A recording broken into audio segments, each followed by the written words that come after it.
It's the Wickersham Leader Show with today's episode, Taking an Apprenticeship. Hello everybody, welcome back to the Wickersham Leader Show. I'm your host and your game master, Wickersham Leader, and today we're back with another edition of Super Smash Fridays, everybody's second or third favorite Smash stream out there. Well, somebody found that. Anyways, back once again. Reaction time needs work. What are you talking about?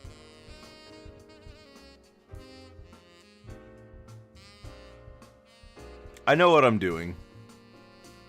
I think. I react to things right when it's appropriate for me to react to them, alright? A Toon does not react early, nor does he react late. He reacts precisely when he intends to. I just didn't intend to.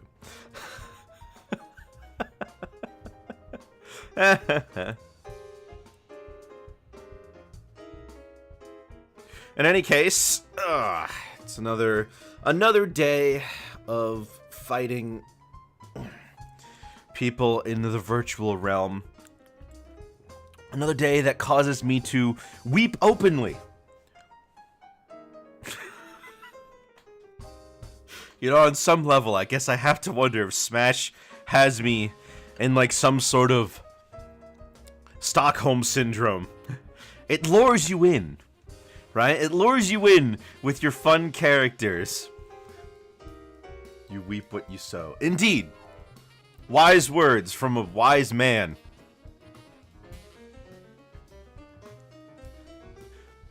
It catches you in when you're a kid. That's how they get you, right? First one's free, kid. You're gonna win some matches when you're a child because you and your friends don't know what's going on, right? You're gonna have fun, and then you learn the game, and then you start to play more, and you start to learn more, and then they suckered you in, and you can't get out, and you're already stuck because you're trying to learn everything.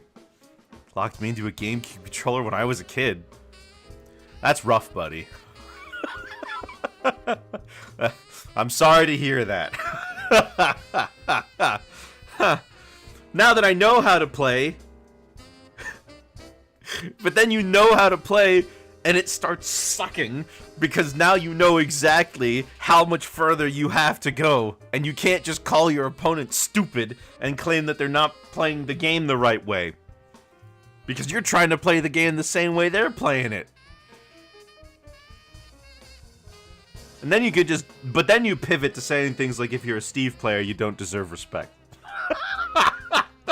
No, that's not true.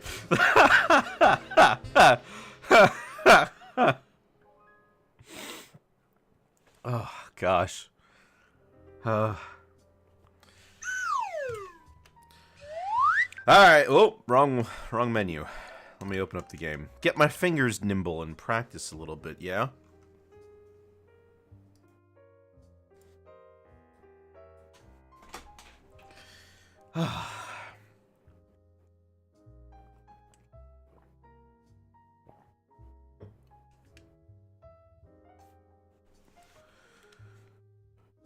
I was just reading today how, there was, what is it?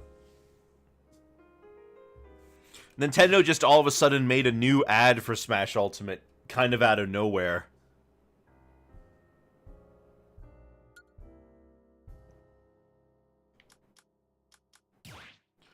Like, apparently they just... I mean... people dropping theories about that. I don't think it means anything, but it is kind of weird how they would do it. Like, out of nowhere, don't you? Who knows? The holiday season, yeah, that makes sense. I mean, we still aren't gonna get whatever the next Nintendo console is until, like, I don't know, next year.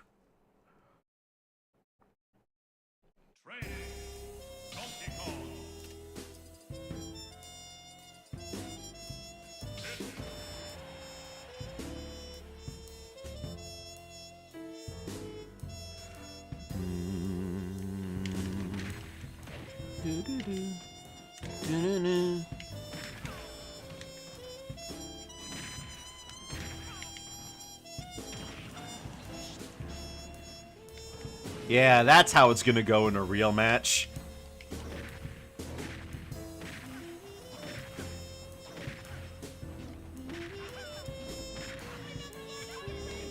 You know what kind of pains me that, like, there's not really, like, there's no Mario or Zelda or DK stages that are, like, legal. We had Skyworld, I guess. But, like, man, I'm craving some visual variety in these stages, you know? I so wish that I could, like, play on this. That would be nice, wouldn't it?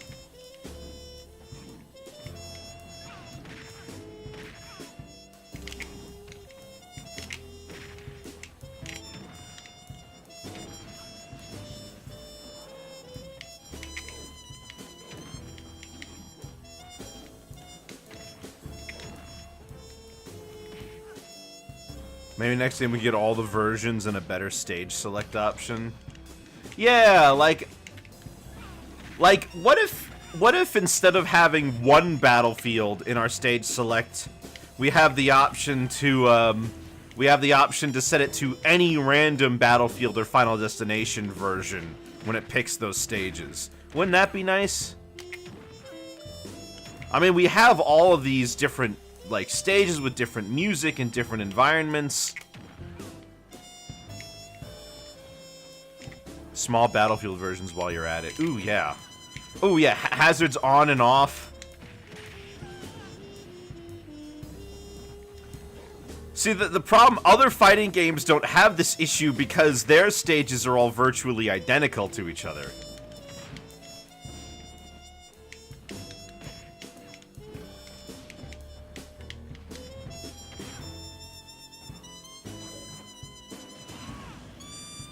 But being able to do a mixed hazards on and off rule set would be very nice. Because I do hazards on Yoshi's Story. And hazards on Fountain of Dreams.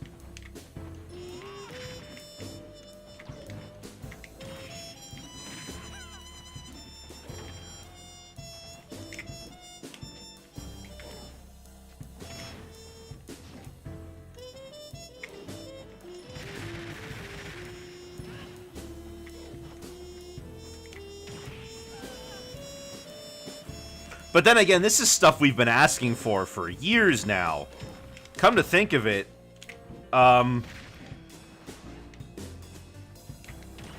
this game will turn 6, won't it?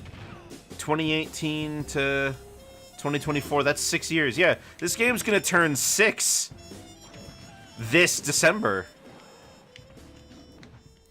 Yeah, Omega and Battlefield is a pretty big step.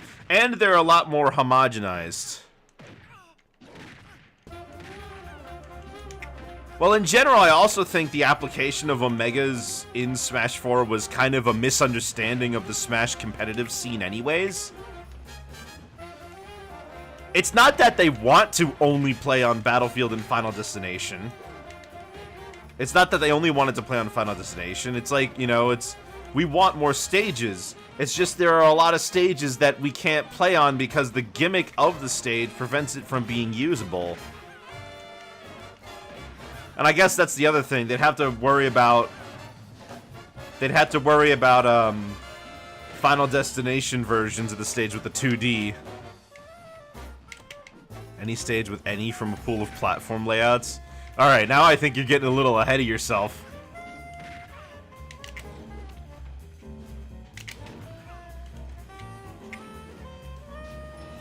I thought I was still facing the opposite direction.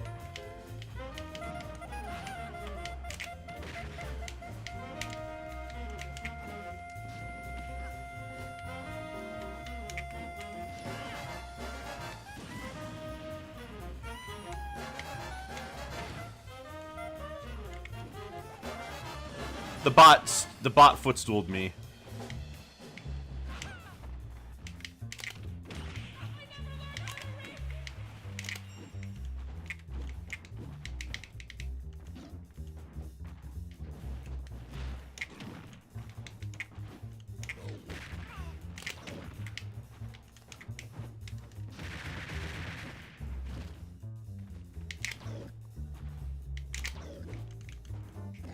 Oh, man.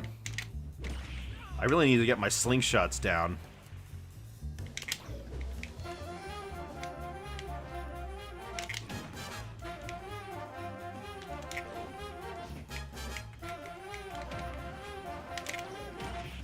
Did you see I was trying to do one there?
I'm trying to...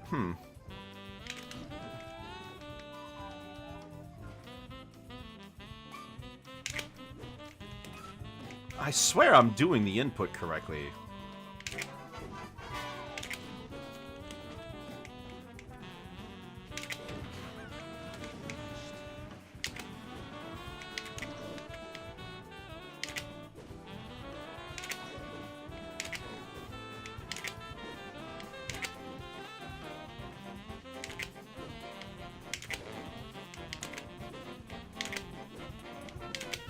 I swear I'm doing the input correctly.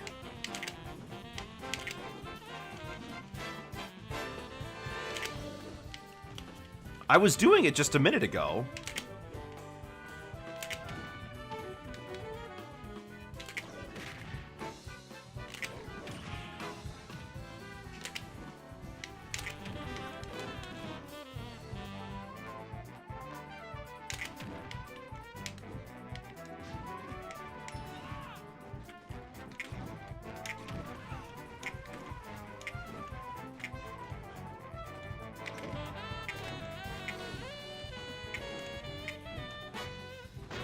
Ow.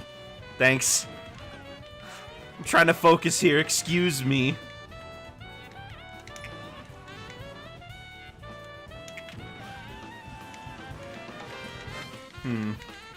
I don't know.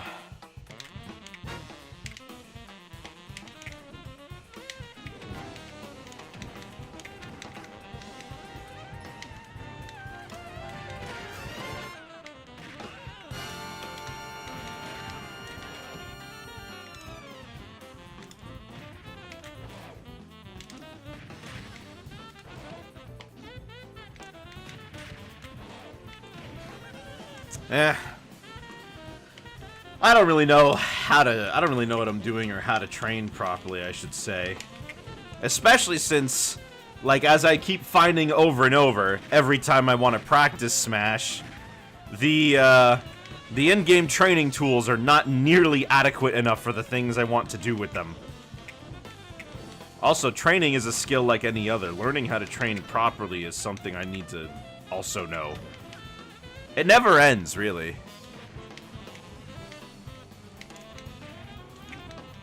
You really think so? I can't tell a difference.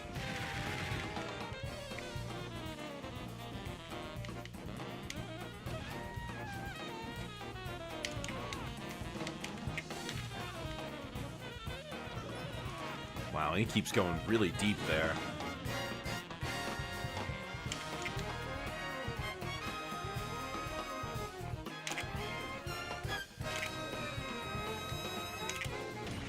Oh, you see me trying to do it.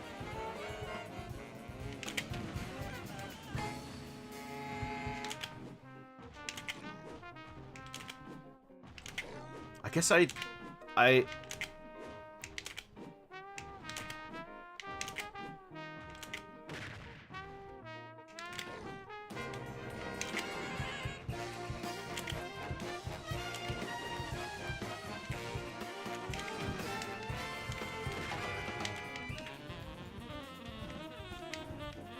Can't seem to time those correctly. But I swear the bot never recovers like a real person would anyway, so I don't know.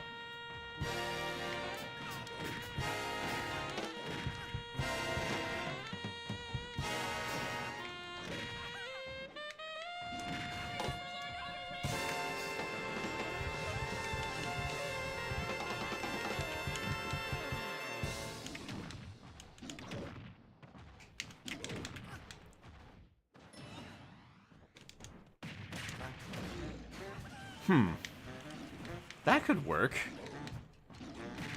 I never thought about that. In a lot of ways, it feels like sometimes when I get a hit on somebody that I'm not really expecting them to be hit by it in the first place. It's one of those planning things. You need to have... I need to have an idea of what to do should my opponent actually suffer from what it is I'm trying to hit them with. But I'm so used to them not getting hit by it that when it does happen, I have no idea what to follow up on.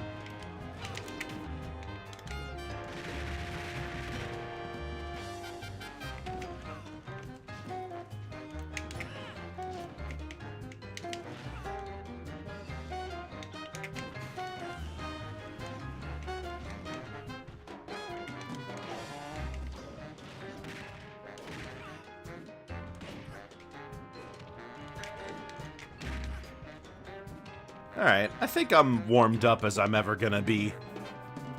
Let me open the lobby.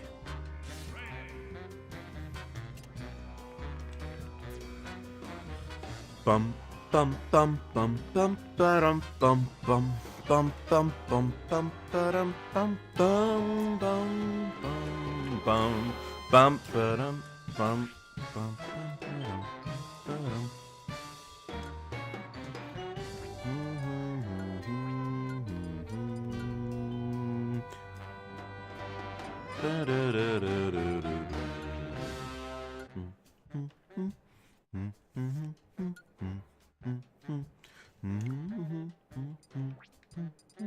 Guess I also need to change the music, since someone made a thing about it last week.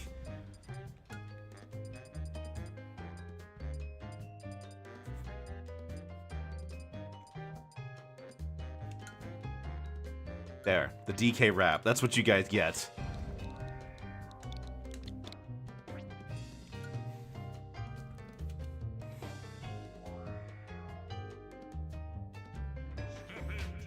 V77.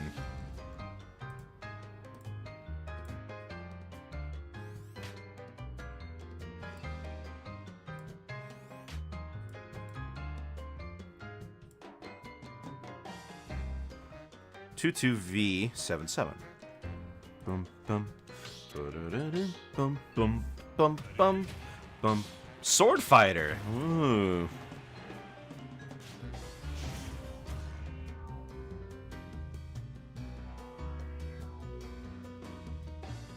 Shovel Knight's digging holes will sometimes dig up food.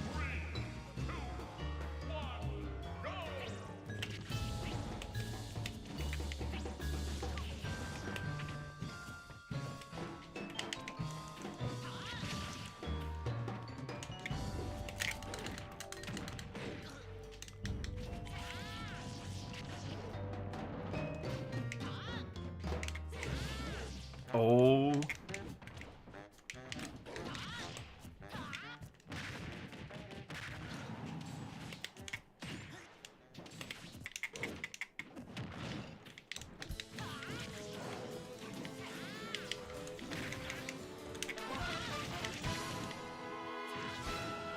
That kills? Why does that kill?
Of course.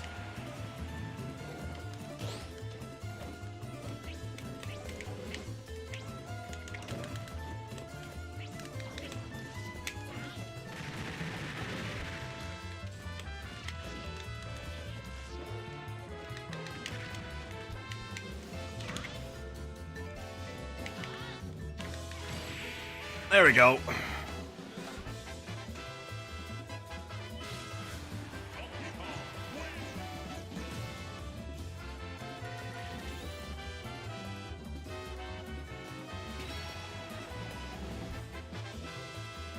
I was shocked that the dash attack kills. Granted, I guess it's because I almost never play against...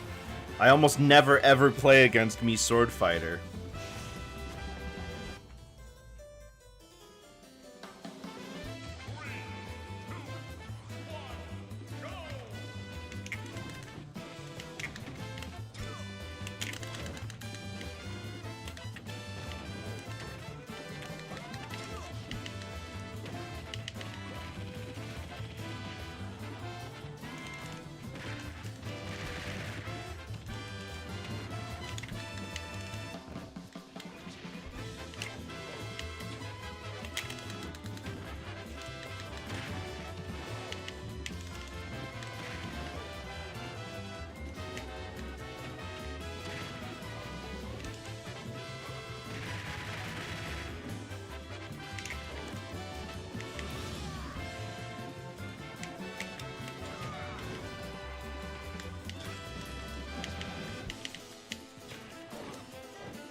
Oh.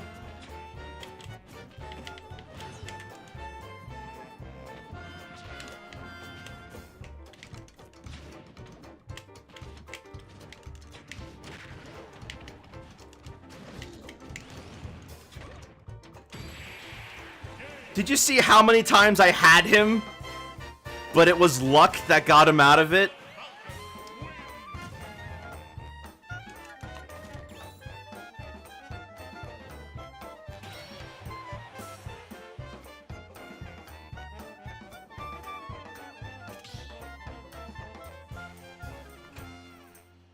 Ugh.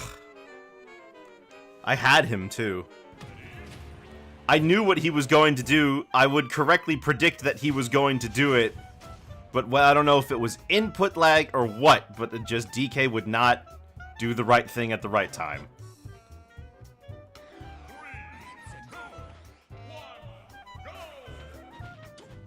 You know, though, after playing in the training mode, I do feel the online lag more often as opposed to if I just go directly into online.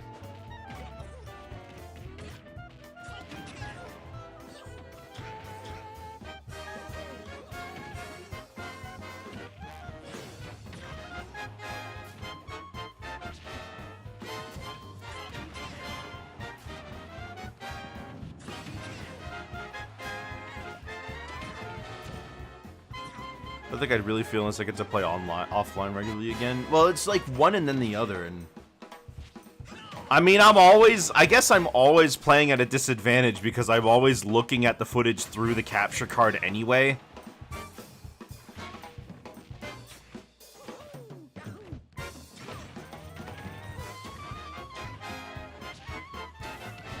If I could record while still having, like, proper... You know, the proper, what is it? If I could still record while having the proper footage be shown through, I would.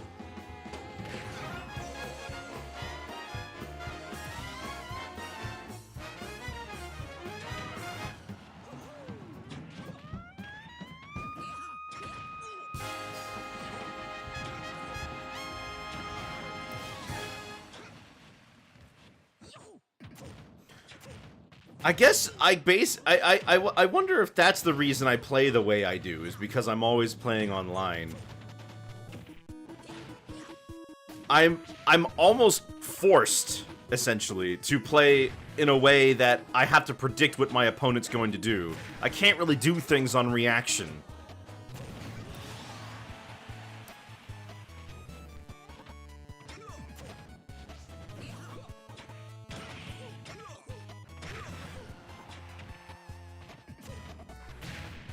What? What was that?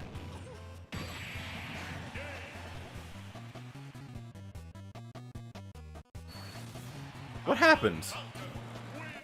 With that one, like, did Mario have a hitbox on the back of his arm?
Walking directly into your own spacing tools.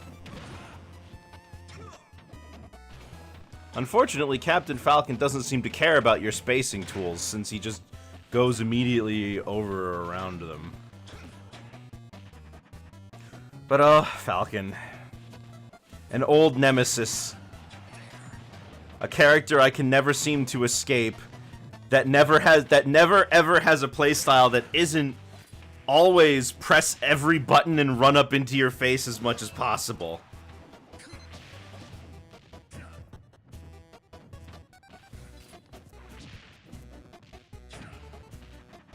You can't slow him down. He can choose which interactions he wants to take.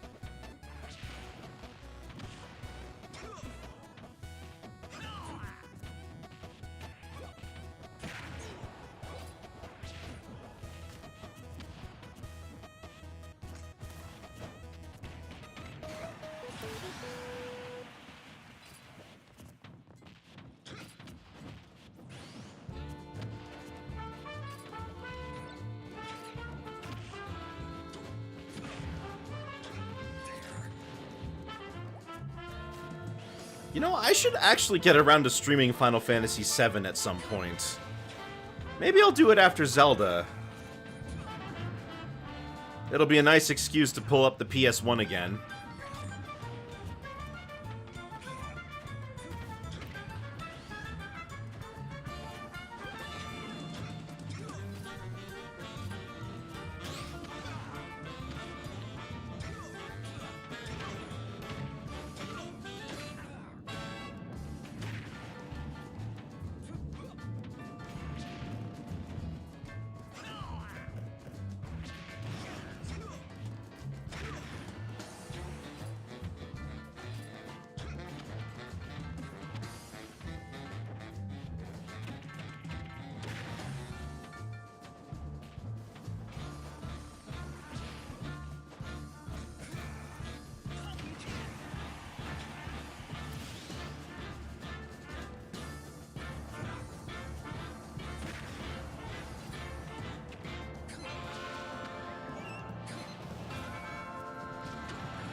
Ooh.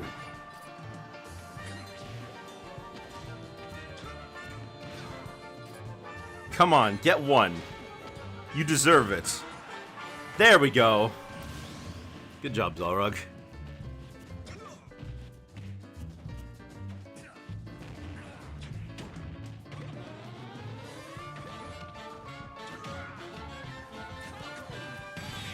Ooh. Wow. Wow.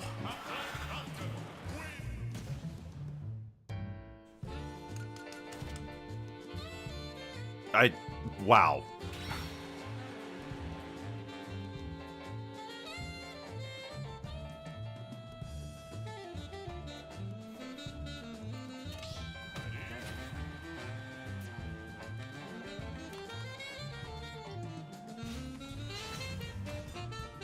I mean, it's not as bad as getting rid of the...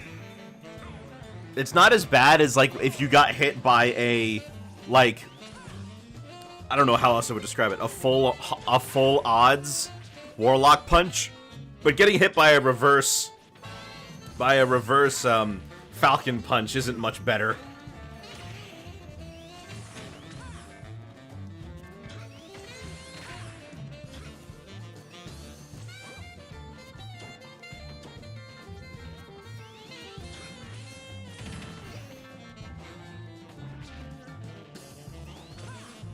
Thought I was far enough away, so I unshielded, and then he turned around and I reconsidered. Yeah. It's just unfortunate.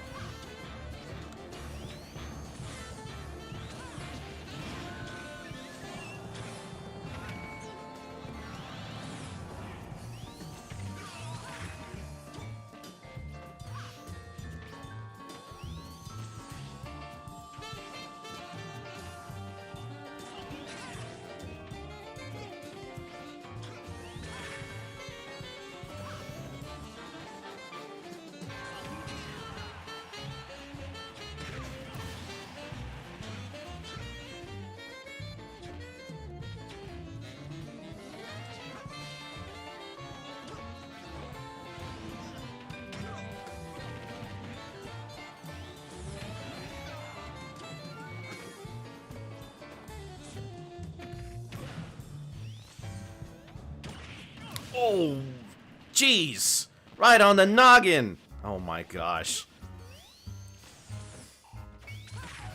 I don't like how deceptively large Falcon's hitboxes are. I will say that much.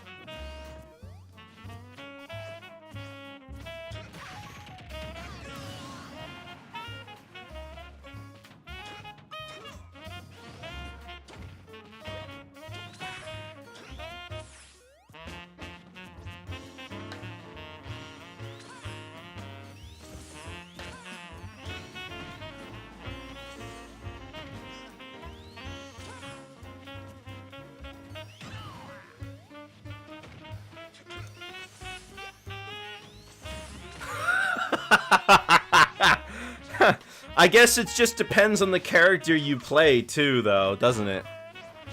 Like, when you play a character that you have less knowledge about, you start to feel a little bit more of what I'm talking about.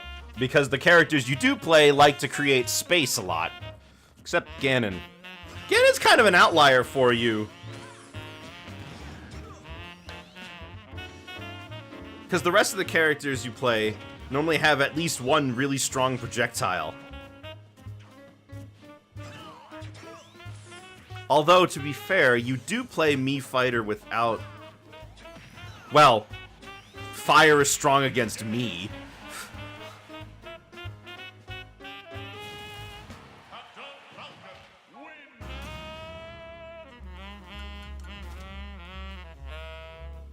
But that's also not really a projectile.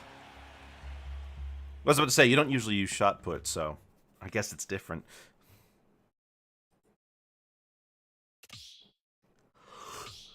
Oh,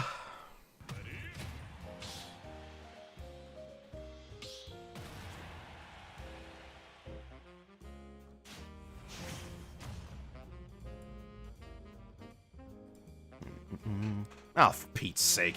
Alright.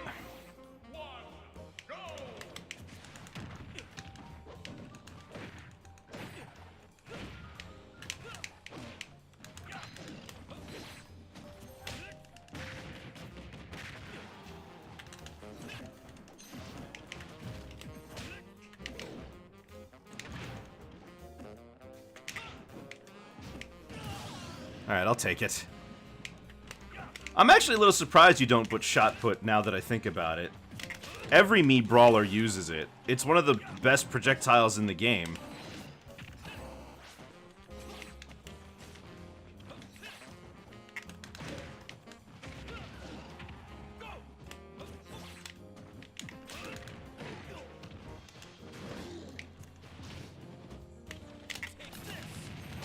You just suck at killing without... Oh, okay.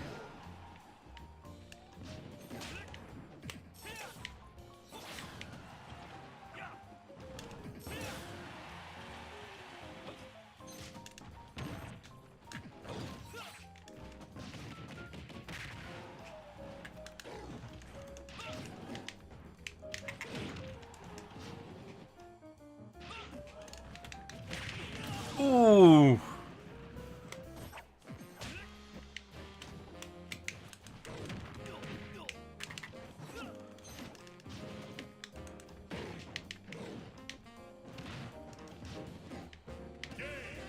I feel bad for that guy because I just know if he was playing with the projectiles like how, you know, you're supposed to, I would be having an absolutely terrible time and he would crush me no problem. But because he didn't use projectiles that much, I was able to get in. Which I feel bad because, like, yeah, on all instances there should never be a single matchup where DK wins this. But also, I hate fighting him.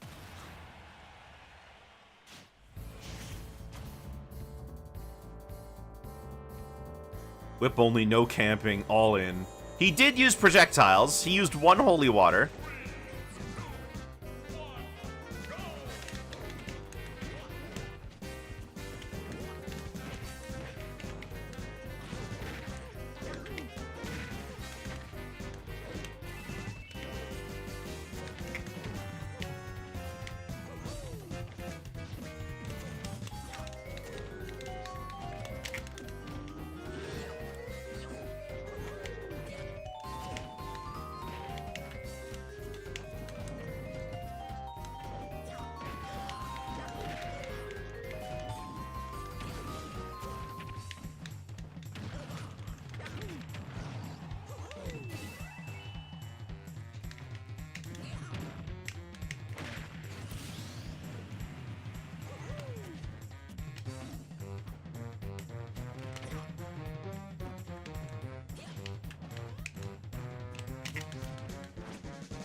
My fist is better than yours.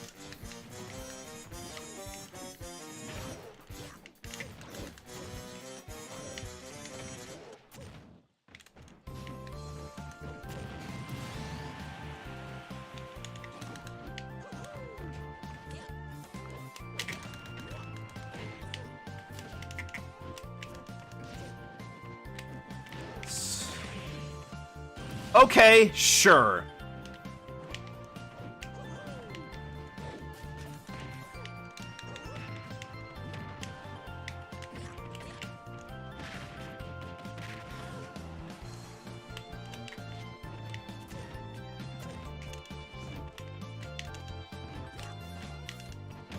There we go.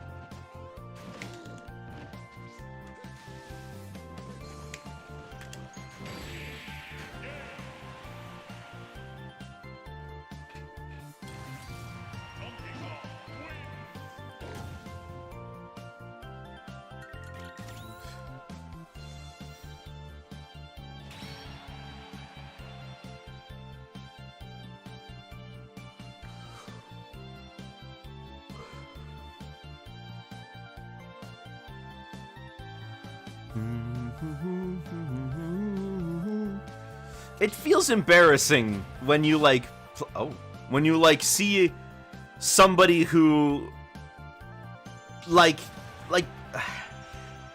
When you see someone and you think in your head, okay, it's obvious that I'm going to beat them, but then you lose anyway. No, I didn't expect the Mario Fair to hit me either, otherwise I wouldn't have jumped.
Guess he's got to mash harder. Of course.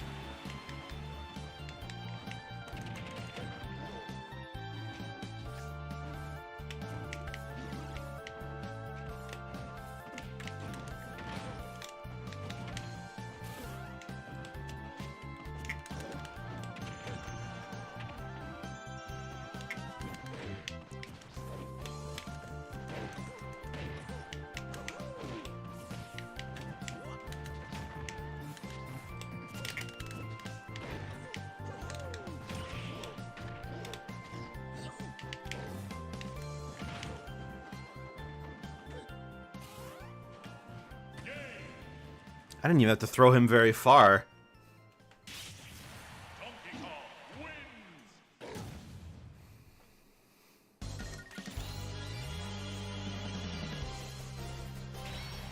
Yeah.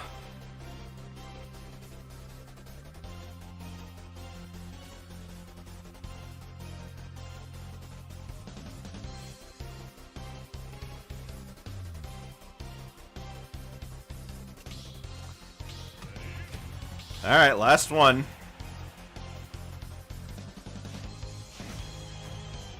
I wish I could know. I wish I could quite understand what my opponent is going to do.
Wow!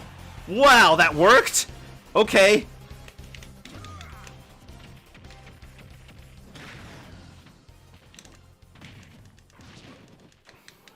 Dang, if that had hit, that might have worked.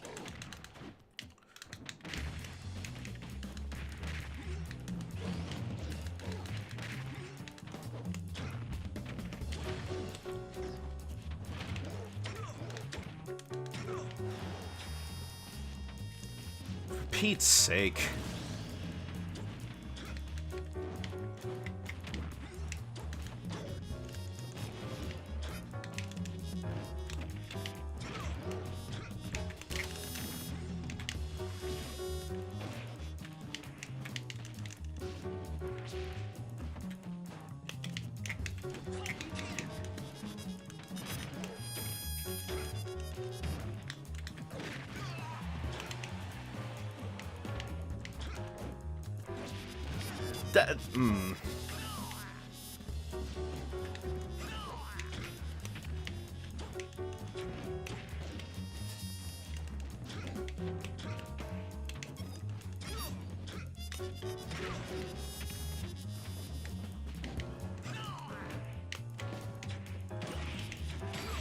I am watching him somehow miraculously dodge every single one of my options by pure happenstance.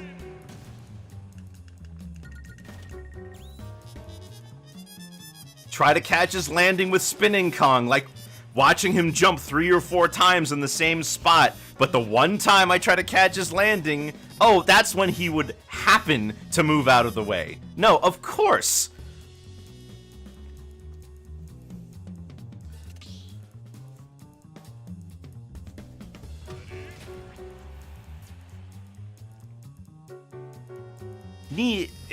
The knee is really easy to hit for how high people make it out to be, isn't it?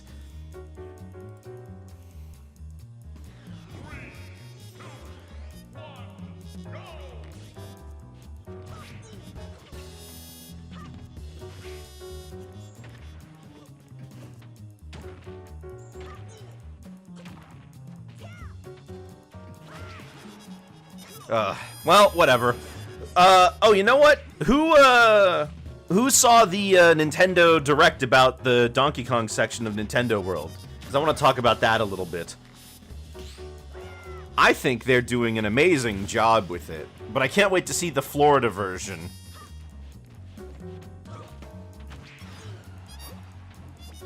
Because the Florida version's going to be bigger, and as opposed to the mist effect, it'll have a real waterfall on the roller coaster.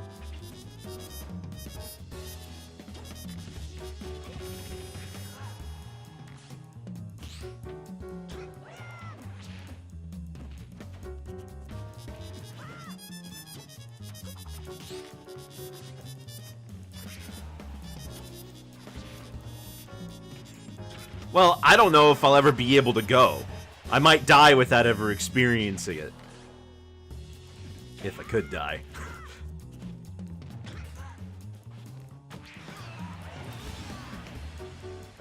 I don't think the California park isn't getting it, I believe. I'm pretty sure the California park is only going to be having the Mario section. The Florida version of Nintendo World is going to have the Mario and DK sections, but the DK section is going to be a lot bigger. And it'll have the full version of the Mario Park that is not in the California version. Because the California version is missing the Yoshi ride. It's supposed to open up next year. I'm curious if there's going to be anything else to do there, because when they showed it off, it looks like the only real thing to do there is ride the one roller coaster. Fair enough, I guess. It is just a section of the park. And it'll have those interactive experiences like you can have with the rest of them. But that Cranky animatronic looks so good. It's like they pulled him right out of the game.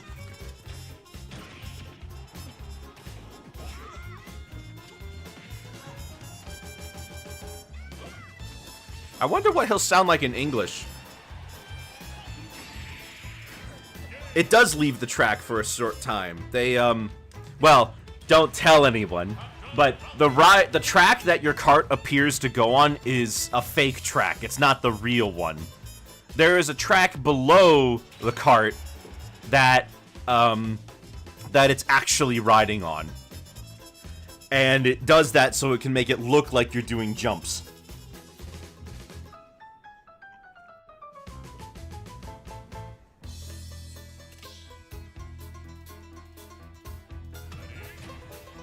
Talk about you and a group of friends that made a VR chat. Hey, well, I play VR chat. What were you saying about me?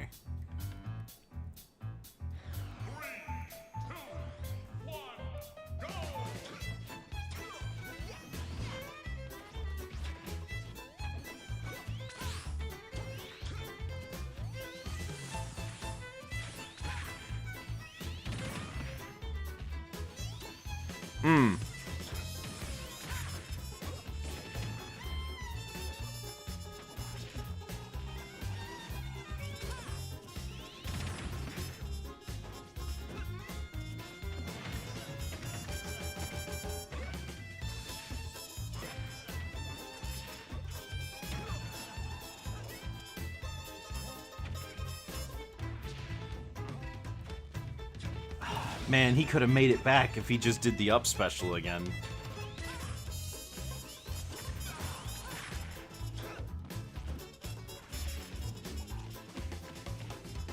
You know, I'm really glad I've never seen a Sonic mirror match.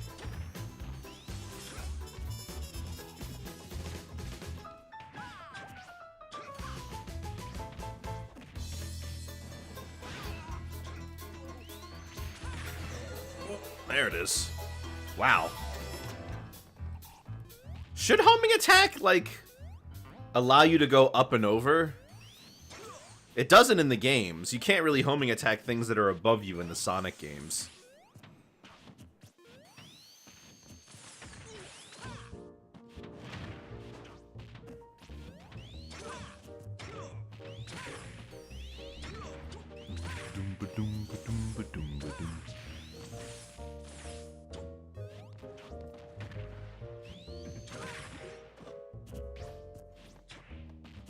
Oh, Disney just banned an episode of Moon Girl and Devil Dinosaur. Like it was fully finished and everything, but they banned it from release. So the people who were working on the show just, or somebody involved, just leaked the episode.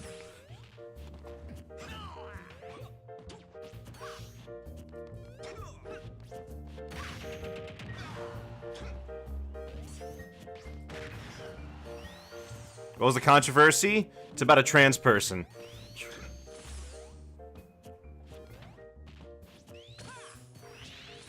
So Disney banned it.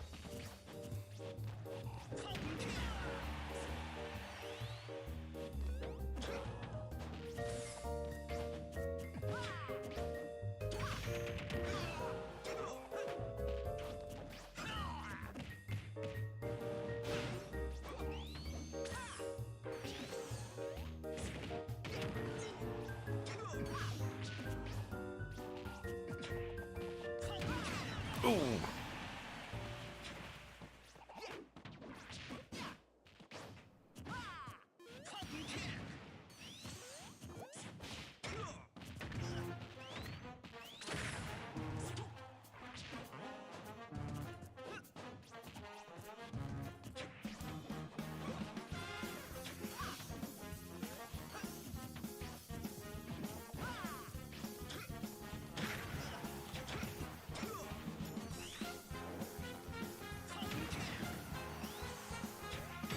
E. Oh, there it is. But I might, you know, I'm just generally against this sort of thing regardless. Mostly because it's like, you made it. It's finished. Flippin' release it. But, whatever.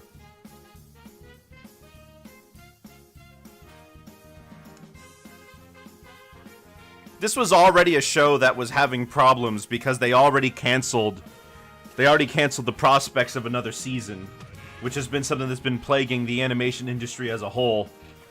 They've been asking them to make more episodes for less money, or rather, yeah, more episodes for less money, but they also barely ever make anything.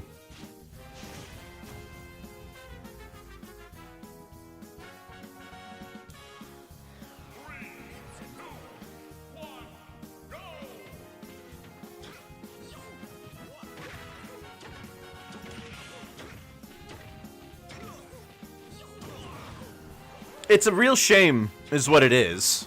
I mean, I've been kind of silent about this topic because I didn't want to invite any drama or anything like that. Maybe. I mean, I don't know. The streaming wars has kind of had an irrevocable issue on shows in general. You're seeing live action shows take like 2 years to release. They're seeing live action shows take like 2 years to release another season. And like, that's just not how it should be done.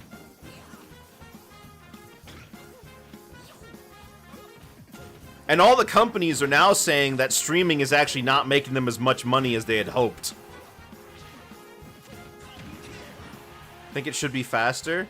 I think the reason it's as slow as it is has nothing to do with what the workforce is capable of, and more like what More like just how the projects are being delegated in the first place.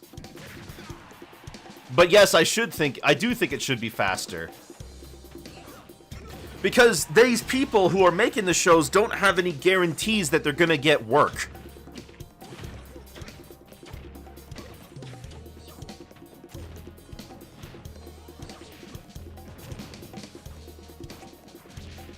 Meanwhile, they keep reviving old IPs constantly, and new ones don't hold because people just, you know, people don't intentionally sit down to watch something they've never seen before like that. You and I might, you know, individual people might, but the general audience doesn't.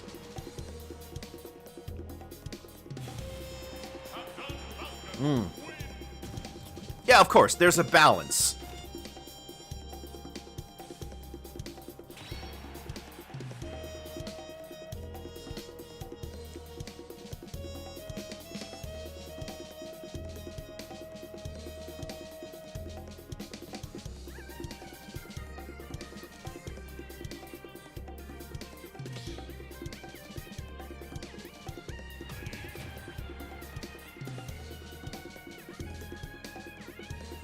Original ideas are being put out there, and they are being made.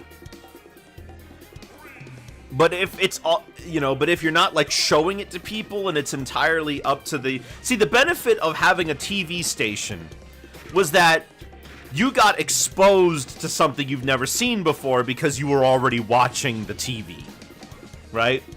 You were watching the channel because it had shows you wanted, the kind of shows you wanted to watch. So when they gave you something new, you were gonna like see it in earnest. When you have to choose to watch it yourself, people are way less likely to do that. So we're in this like issue where it's like, yeah, I can watch it whenever I want, but that means that like without basically shoving it in people's faces, some people just aren't going to watch it if they don't even know if they'll like it.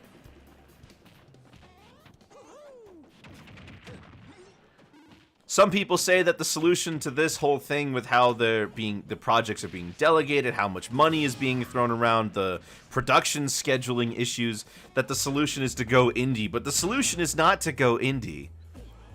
It is extremely rare that an indie project can make enough money to recuperate the costs of development. If they don't have the big names behind them, they don't have the advertising money, they don't have like the right people to sell it. Which is kind of this problem you keep running into.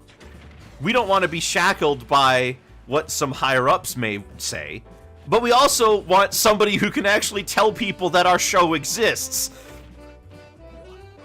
The Amazing Digital Circus is a once-in-a-lifetime thing. The amount of popularity that show accrued upon its release is not something that most shows can hope to experience. So I see some people using that as an example of why you should go indie, and I think that is actually a terrible example of why you should go indie. I'm grateful it did well. I'm grateful the people who are involved are getting paid properly. But you can't just expect every show to reach those levels. The heck, VivziePop's show has been Hotel and Hell of a Boss. The second one is an entirely YouTube-driven show. But the first one is Amazon money.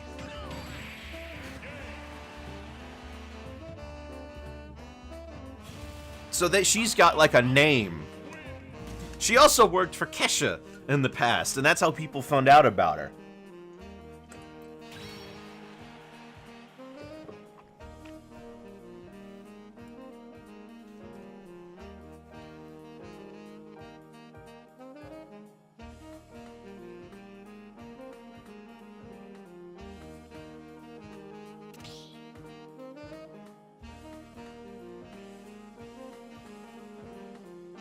It's just a crying shame. And of course, we also have the whole thing pertaining to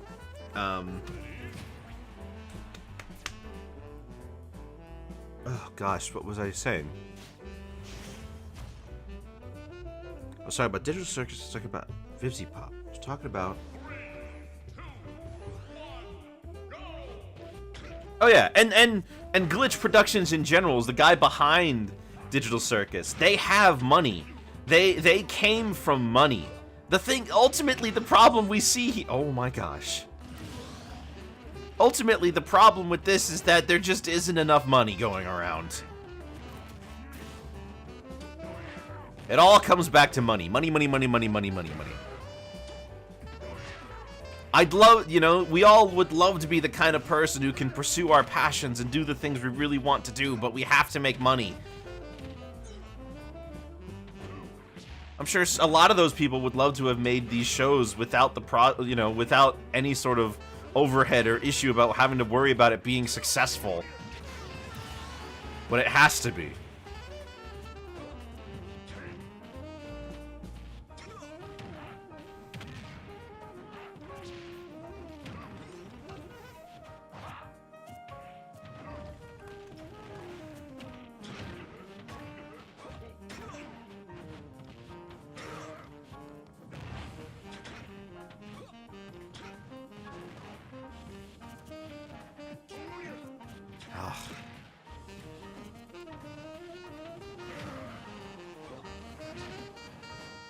Oh well. I can't fix it on my own, and I'm barely involved in this at all. I still have yet to, like, animate something in any serious capacity. I'm a poser.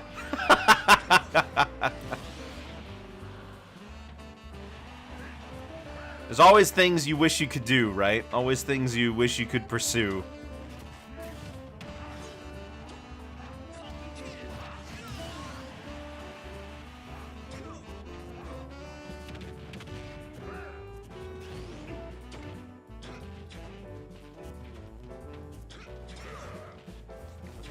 You know what? Going back to the topic of remakes, I know why they would rather remake something good, but you know what? I would absolutely love to see people do their hand at remaking bad movies and bad shows. I want to see someone, I want to see someone take a concept that just did absolutely terribly, or people hated, or just had some really bad things going on with it, and make it good.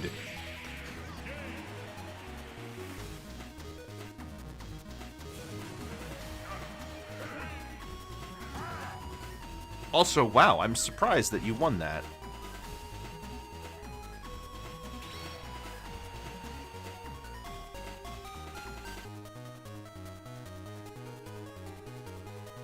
Yeah, I know it goes beyond the animation industry. But I can only talk about it as it pertains to what I know about. I can't have it I don't want to talk on things I don't know anything about.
Remember when I talked about weeping openly?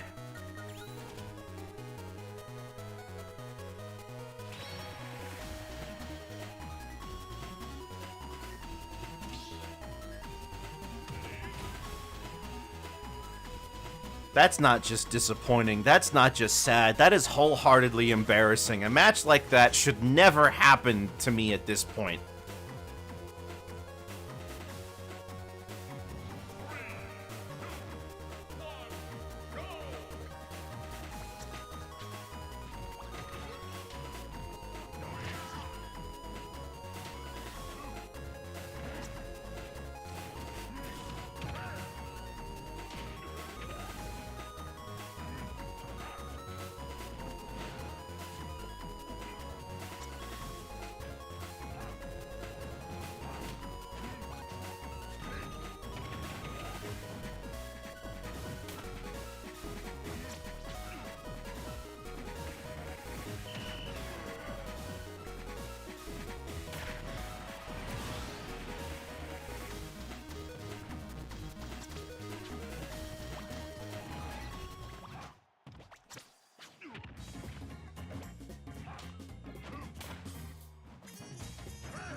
Delay today has been kind of rough. It's been tough landing some conversions. Yeah, but you land them anyway.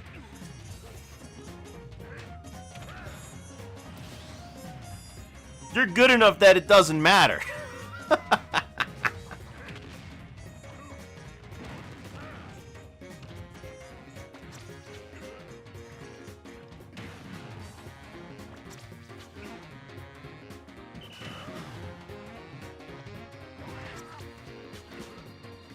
Man.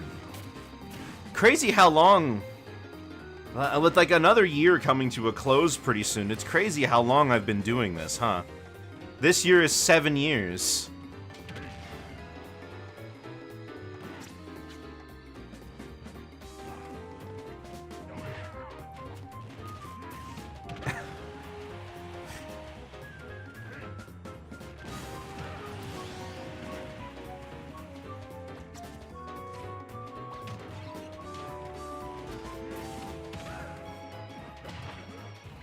Neutral against that Sonic more than going for conversions.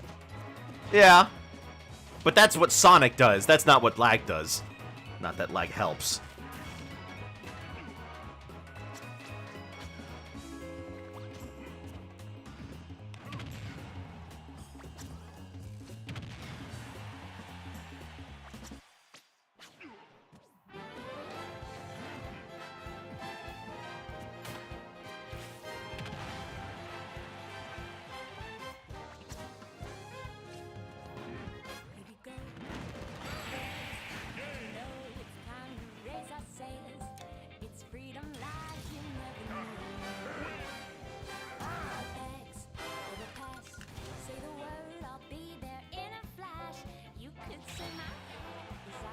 Seven Boy. Do I know that person? That looks familiar.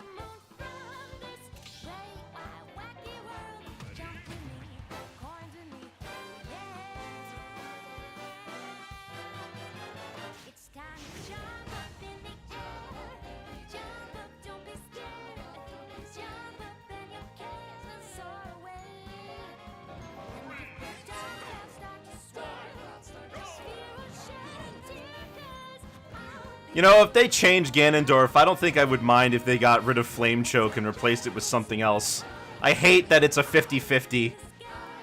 Well, it's not a 50-50, it's more like 33, 33, 33, repeating.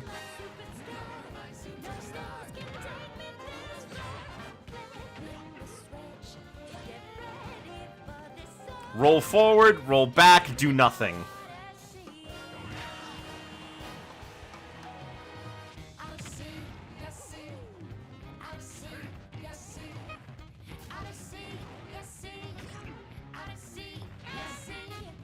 I guess also neutral get up.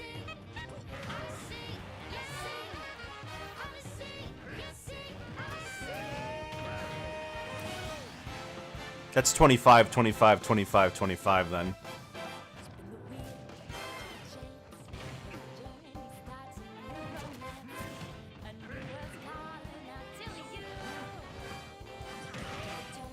Yeah. But I find that, I don't know, most of the time I don't feel like it really makes much of a difference.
Bum ba-dum ba-dum ba-dum bum.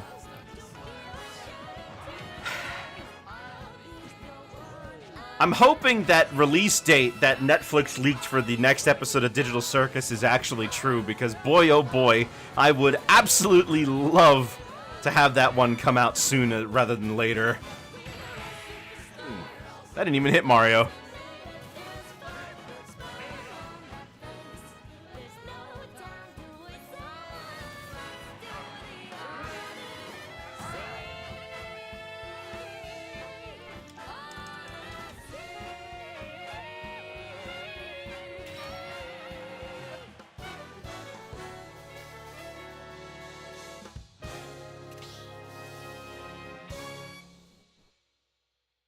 Oh my gosh, the Switch itself is... I'm just thinking about the Switch too. The Switch itself is also 7 years old, isn't it?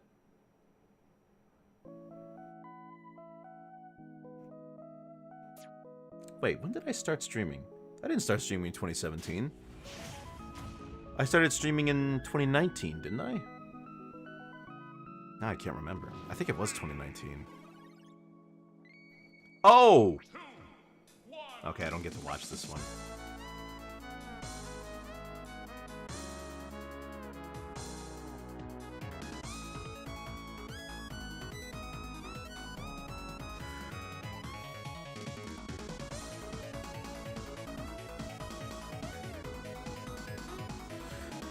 What else?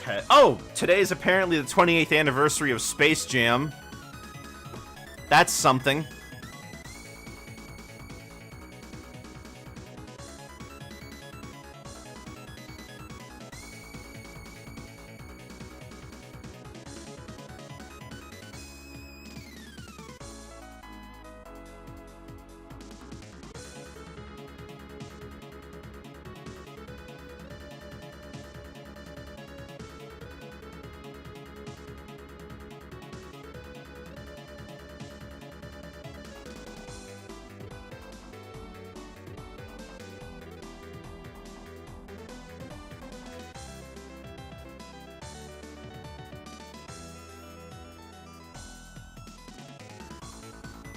Apparently the Jake Paul and Mike Tyson... Oh, yes! That is supposed to happen tonight. I will not be watching. I will be hearing about it after the fact. How come every time I hear about boxing in any capacity, it's only because that little guy decided to do something stupid? Also, isn't this kind of a lose-lose situation for the guy? I mean, either he wins because he beat up a 58-year-old retired boxer, he loses to a 58-year-old retired boxer, or it's called a tie and the whole thing is just kind of a sham, isn't it?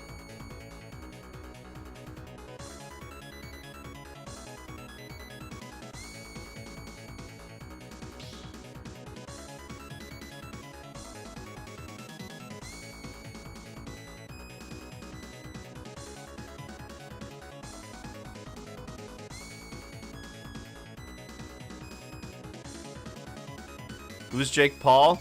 One of the two Paul brothers, they were YouTubers, generally known for being scumbags. He made this really bad rap song called Everyday, Bro. Actually, was it called It's Everyday, Bro? That was one of the words in it. Let me see, hold on. Yeah, it's Everyday, Bro. His brother, Logan Paul, became infamous because he did a video where he filmed himself at the suicide forest in Japan. Which turns out that might have not actually been real? I don't know.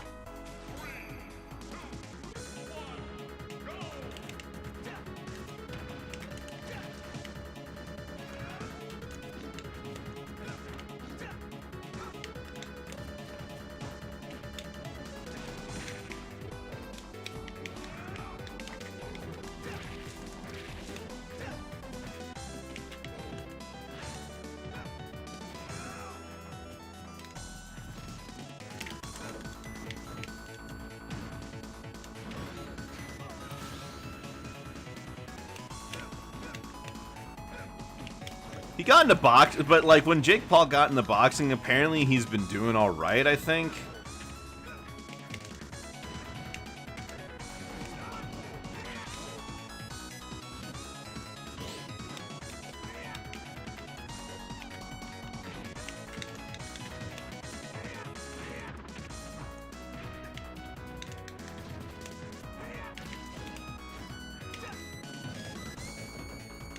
His jab is faster than my grab?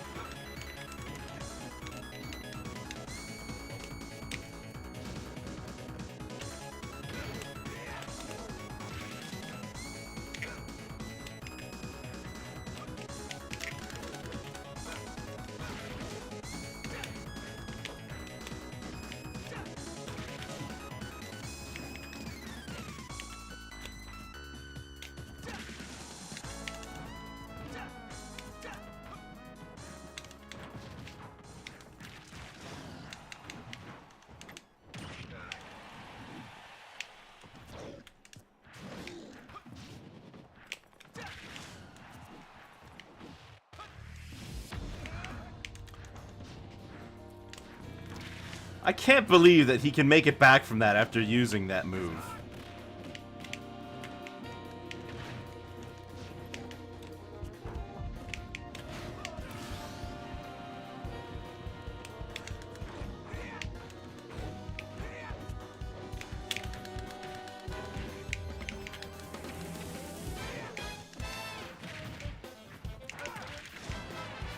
Wow, really?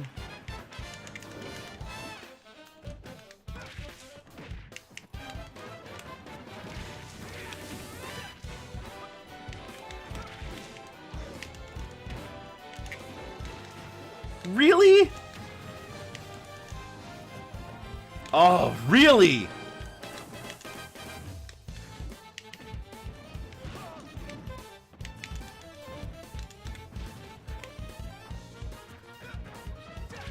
Oh, really? Oh, really? Okay, fine.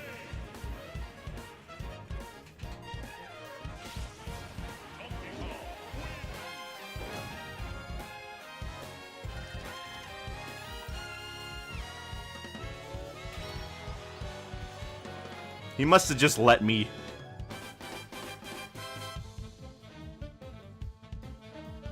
Despite my incredulousness at none of my moves making contact, I know exactly that I was doing the wrong play the whole time.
Great.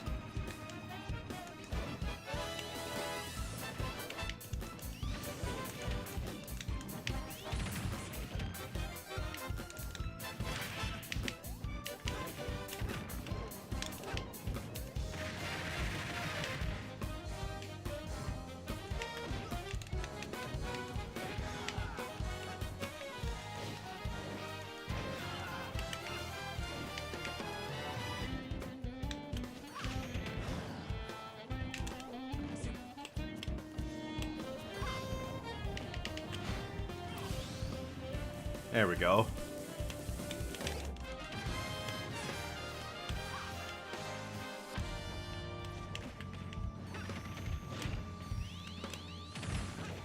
Okay, I was holding shield that whole time. Alright, I'll take it.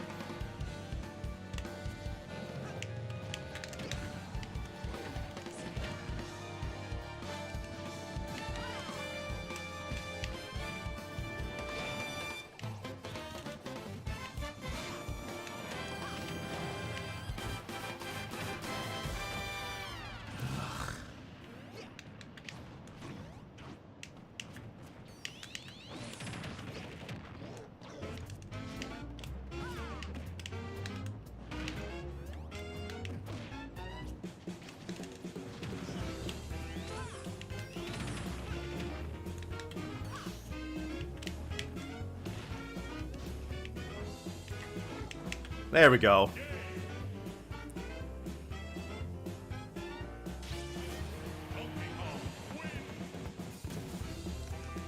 I'm not deserving these wins, am I? I'm not really exhibiting any amount of good skill over my opponent.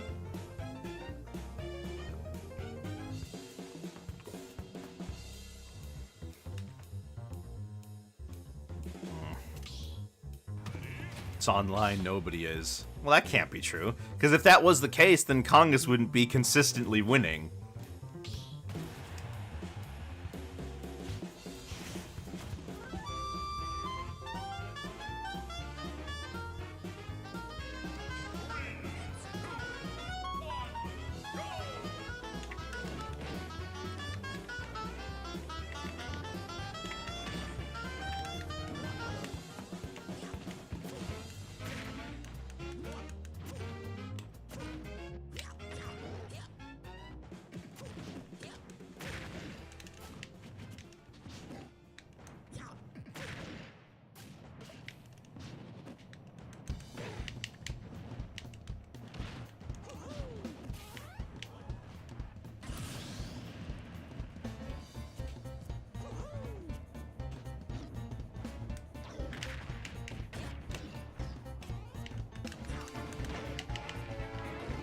Oh my gosh, I just...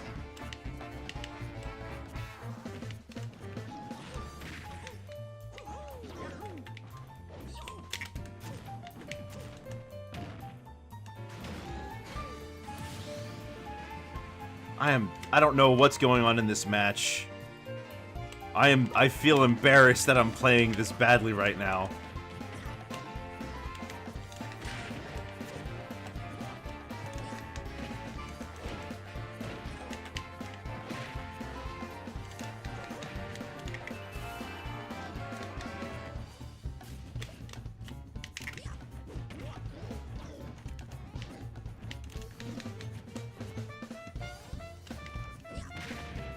Like, look at that. That was awful. If anyone else would have called me out for it.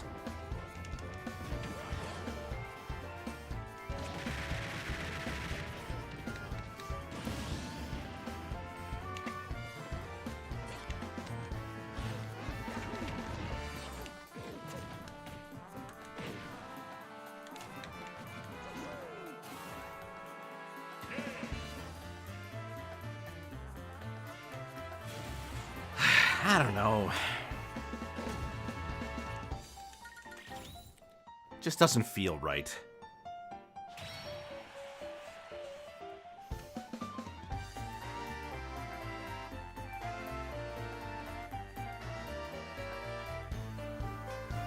Who did I start with?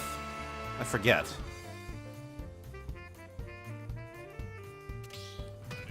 Was it Congus? Oh, it's Alex.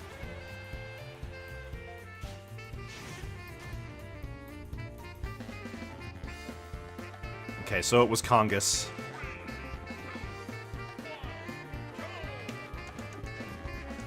Oh, okay. One of those no fun allowed types who actually knows how to play Steve properly.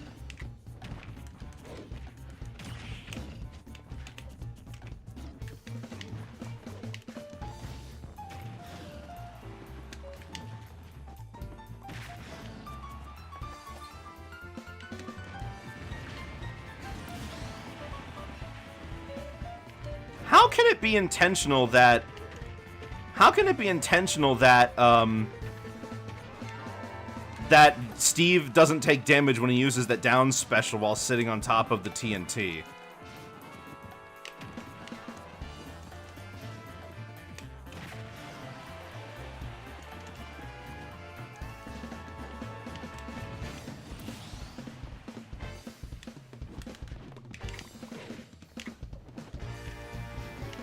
Well, I suppose the nice thing is that we have the rotation rule, so they won't be playing forever.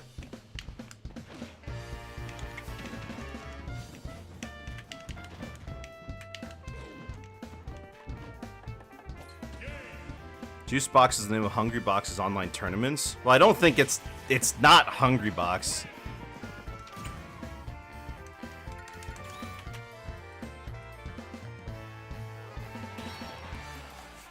Well, good luck fighting Alex, everybody.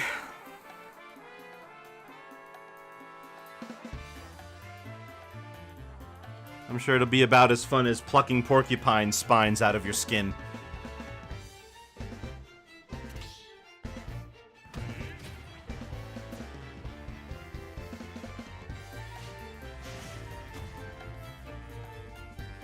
I don't think it's even the air dodging. Is that from experience? I don't want to talk about it.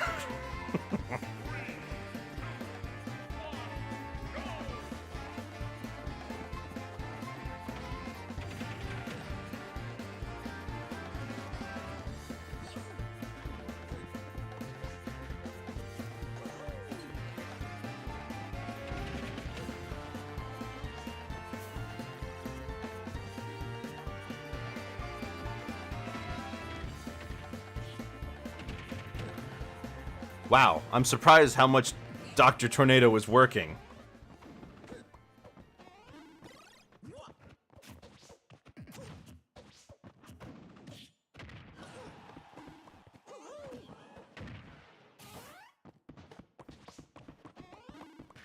Now I'm wishing you picked your main. Would that have helped? I don't know. Between Bowser again and I don't know, man. Maybe Gunner. Oh, can Gunner's, the one Sparkle one.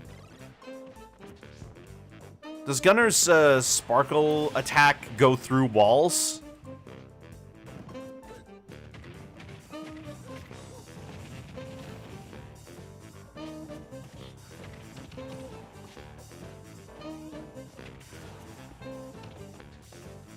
Oh, that's lame.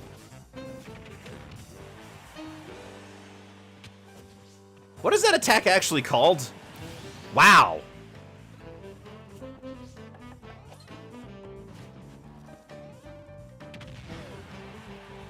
Stealth Burst. Okay, Stealth Burst.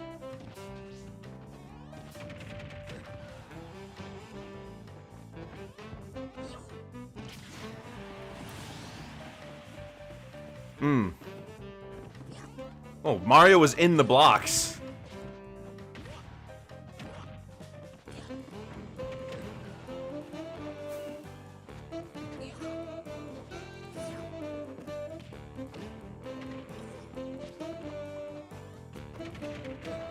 Wait, Steve was banned from Juice Box, wasn't he? Hungrybox had to ban him and Sonic because viewership would tank whenever the two of them were on screen, right?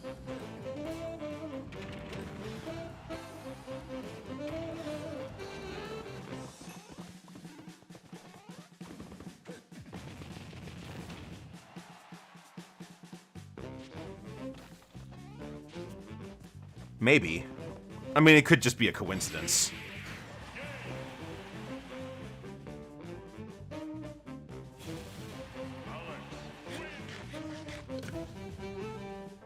Coin box. Oh! Coin box. Alright, never mind then.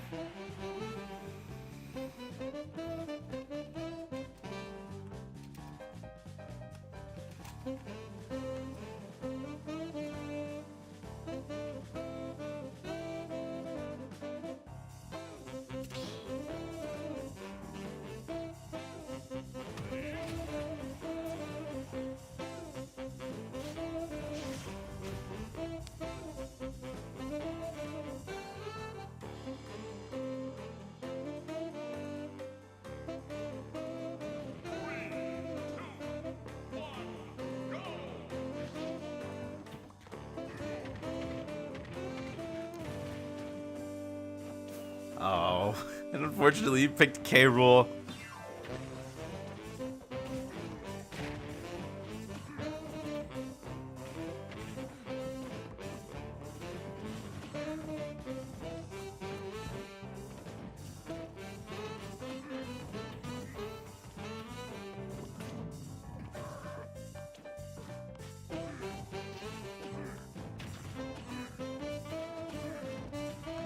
Do you suppose this person can do that tech where Steve can cancel anything out of Tumble? Or anything that isn't Tumble?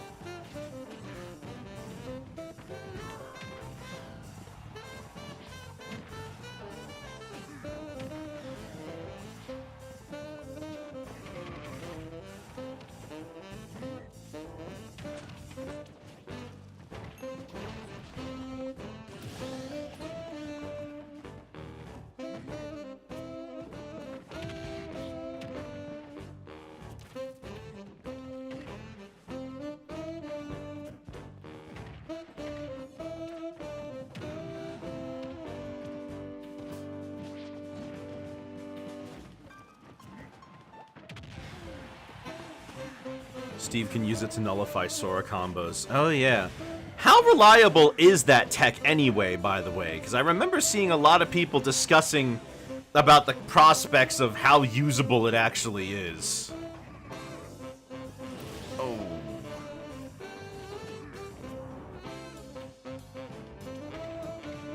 Well, Juicebox, when you get back to me, you have to go to the back of the line.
You bought cocoa for the first time?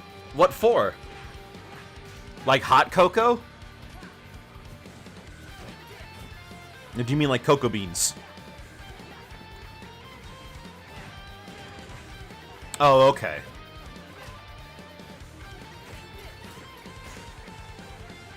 I thought you meant like cocoa beans, and I was like, what are you buying cocoa beans for? Or like you meant that Hershey's cocoa mix that they use for cake? And I was like, oh, you getting into baking? Cocoa K-Cups, and those weren't it. Mmm. Some proper powder instead. You gotta do it the legit way. Get some milk, get a Hershey's chocolate bar, mix it yourself, right? Takes way longer and probably doesn't taste as good.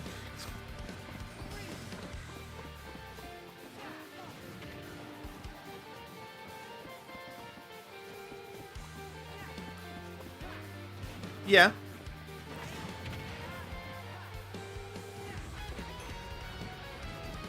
I mean, melting a bar of chocolate is like the fancy way of doing it.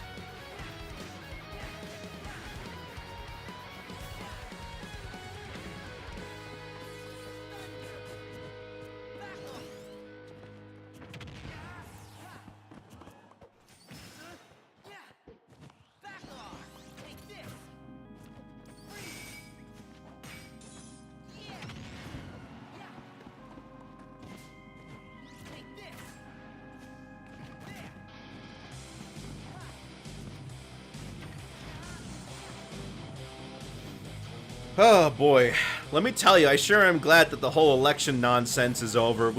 Everyone here already knew that Mickey was going to be voted mayor again. He didn't run unopposed, but it's not like there was much competition. He does a pretty good job. I don't have any complaints myself.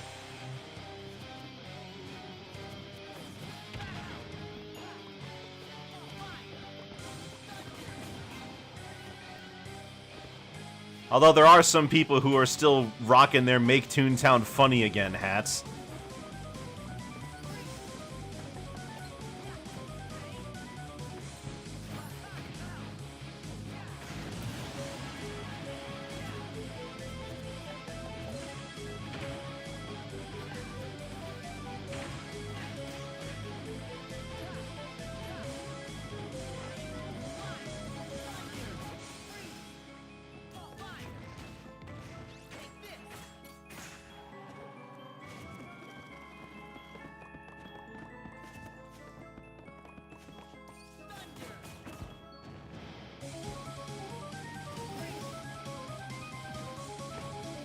Ooh, nice dodge.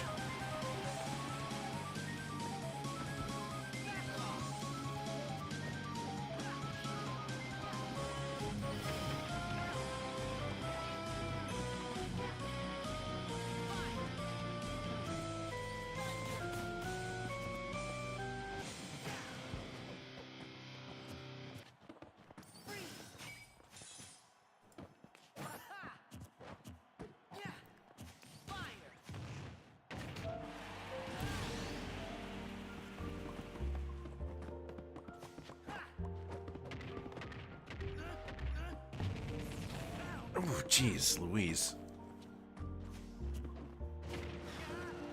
It's like this Steve is just toying with us.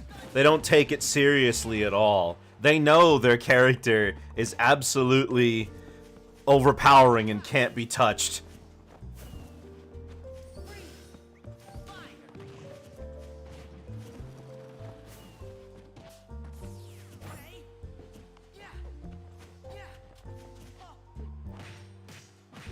It's like I'm watching a cat just play with the mouse's tail.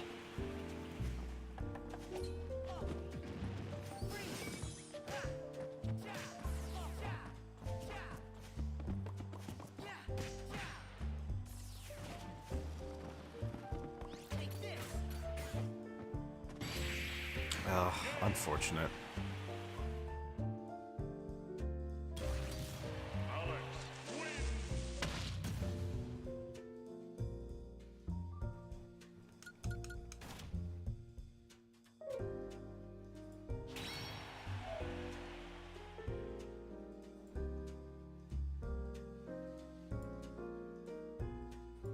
Well, the teabagging, I guess, works, right?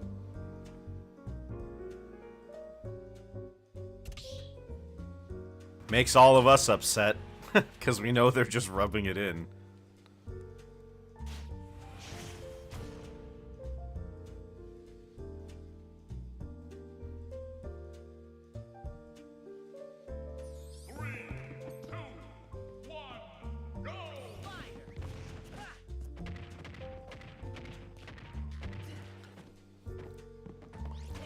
On some level, though, I've always been somebody who's kind of been at a crossroads when it comes to stuff like that. Teabagging at the end of the day, in every single game like this, there is some expectation of ribbing, taunting, getting into your opponent's head, messing with them. The question is, can I really call teabagging unsportsmanlike conduct to the point where it's an actual issue? I mean, it's nothing new.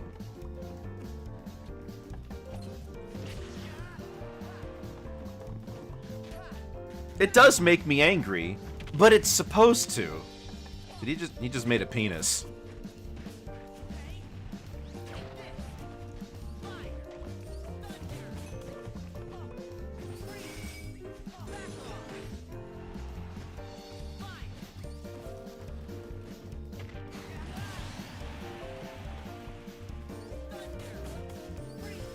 I agree, but I don't know if, I don't know if the, cause like, I don't know, I play Team Fortress 2, and that game has a lot of its mean-spiritedness built into the game itself, right? The game gives you an achievement for taunting on somebody after you kill them. I think some of that is justified. The question is, how much is too much? Because oftentimes teabagging once is enough to cause me to be upset. I'm not ironclad. I'm not gonna pretend like I'm somebody who has nerves of steel.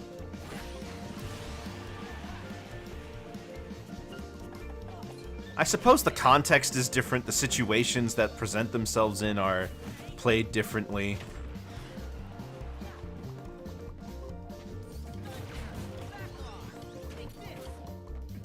But on some level, I guess it's just you don't show respect to your opponent.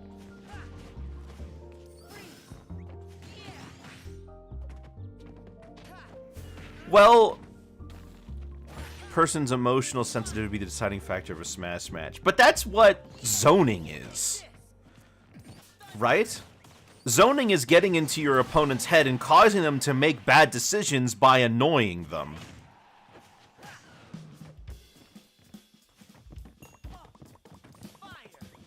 You create a situation in which they're forced to make options, and annoying them is part of the archetype.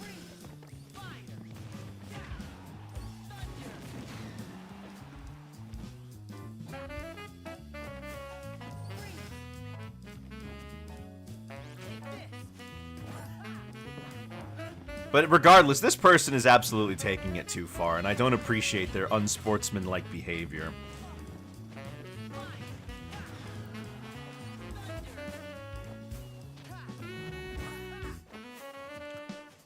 You have to respect your opponent, man.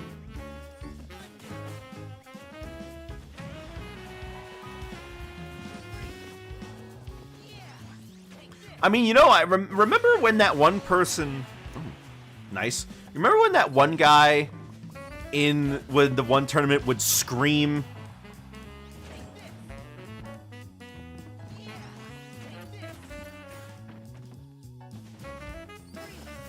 Remember when that one tournament where the guy would scream every time the Diddy Kong went for a combo?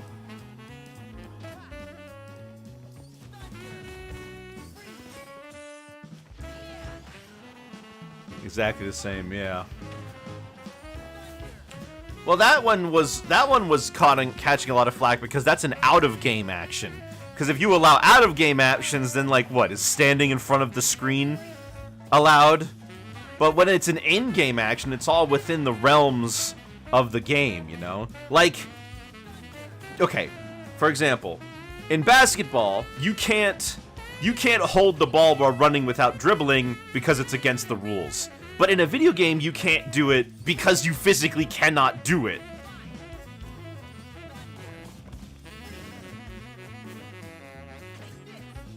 You think so?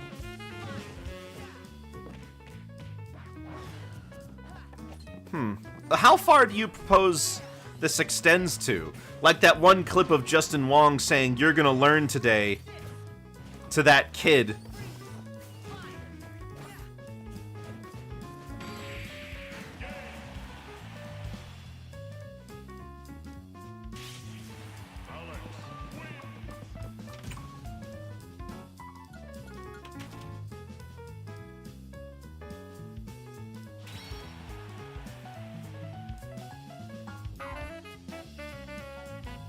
Guardian Force is better than none of them all. Extreme and obvious cases certainly not be tolerated. That I agree with. Regardless, this guy's got one more match before he has to go to the back of the line anyway.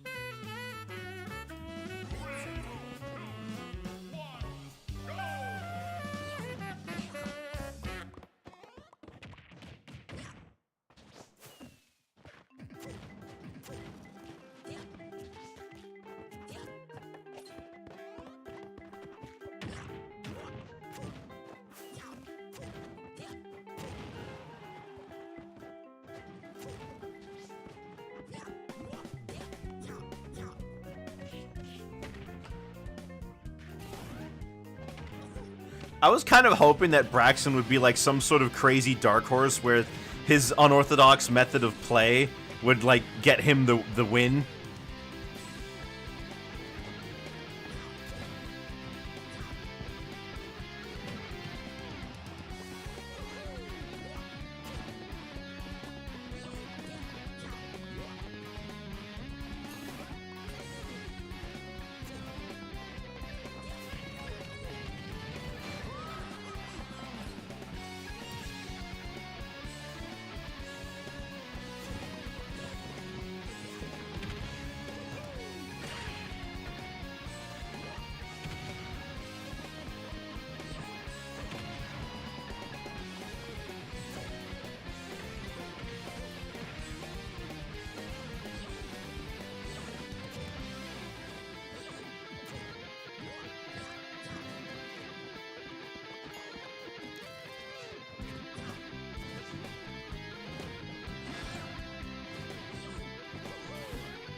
Nice. Oh.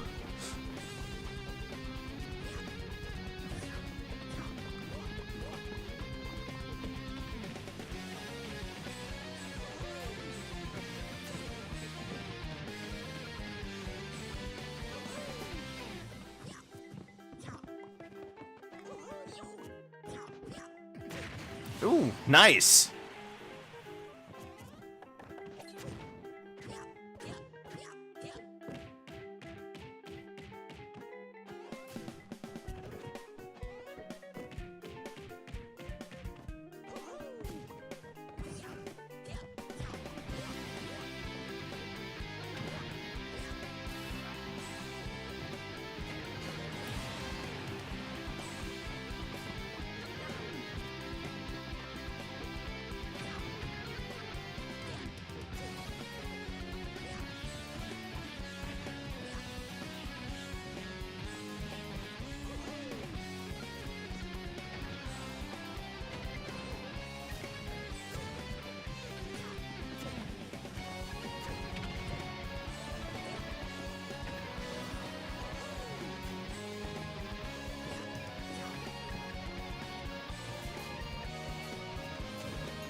Yeah. No, I get it. Nothing is happening. I'm having a hard time filling the dead air, I'm not gonna lie to you.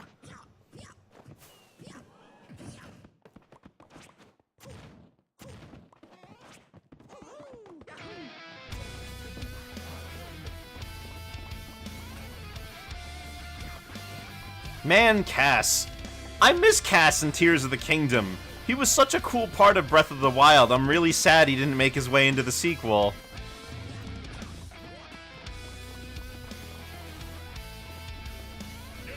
Oh.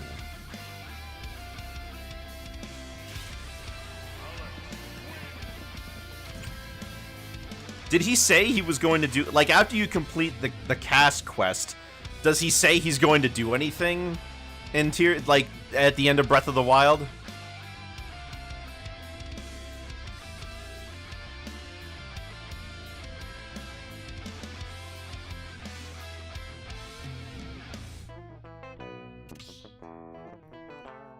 I did see the stuff with the DLC.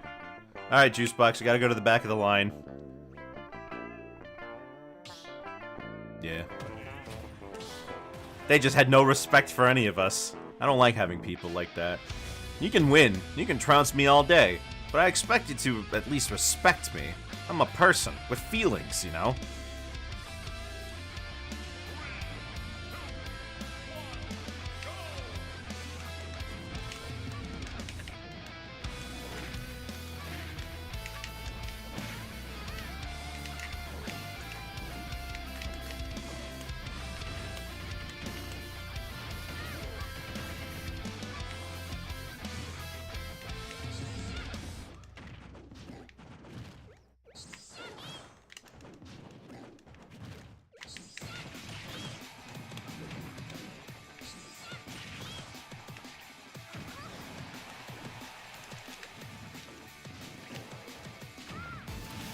Okay, I did a headbutt.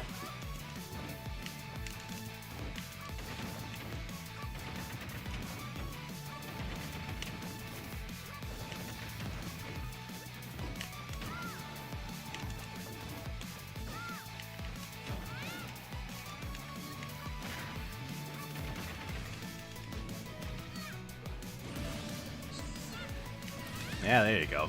That's why you don't go so deep.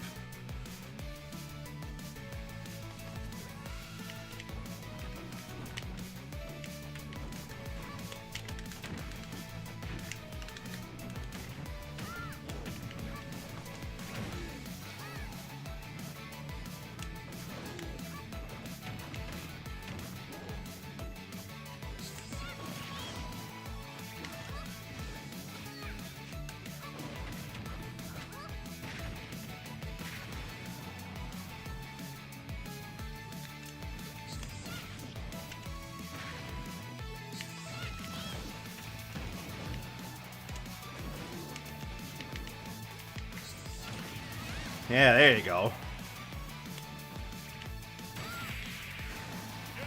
Oh, he was doing it to the other side. Well, I couldn't tell which way he was going because of the shield in the way.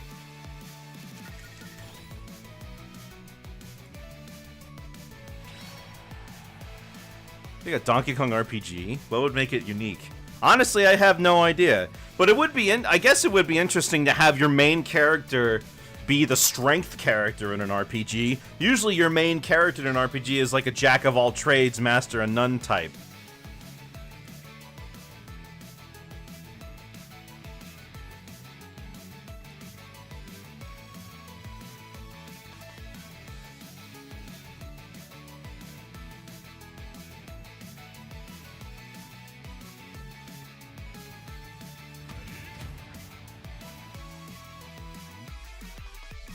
Like the Trip 1 Super Top Avenue Magic. That's probably what DK would be. But I don't know what magic would be. It would probably be something more like Mario and Luigi, where the magic isn't like magic, it's something else, you know?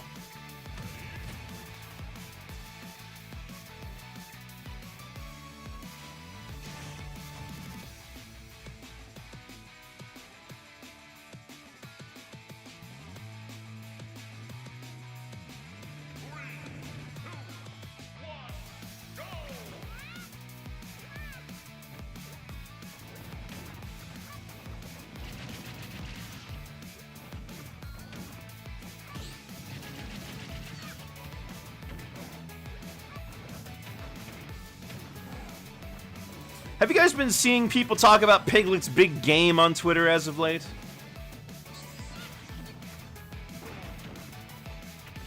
It's got, like, people have been talking about it because it got this really weirdly unnerving moments in it that seem more like something out of Silent Hill. It's just strangely out of place in a Winnie the Pooh game.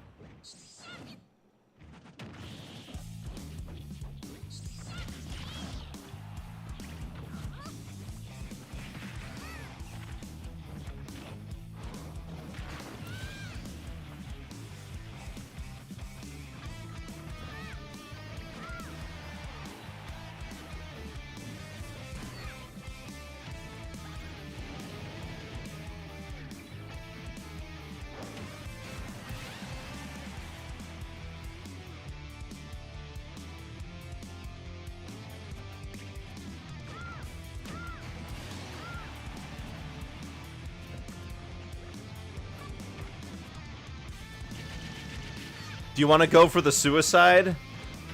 Oh wait, Kirby could survive that.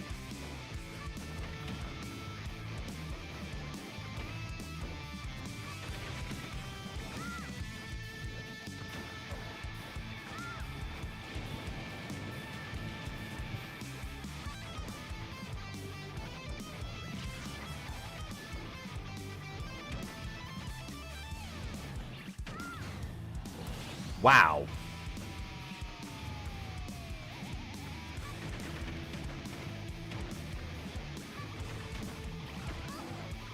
Just shield him. He doesn't grab. Shield him.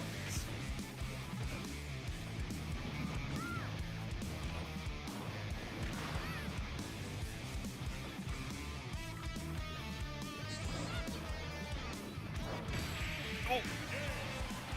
Wow.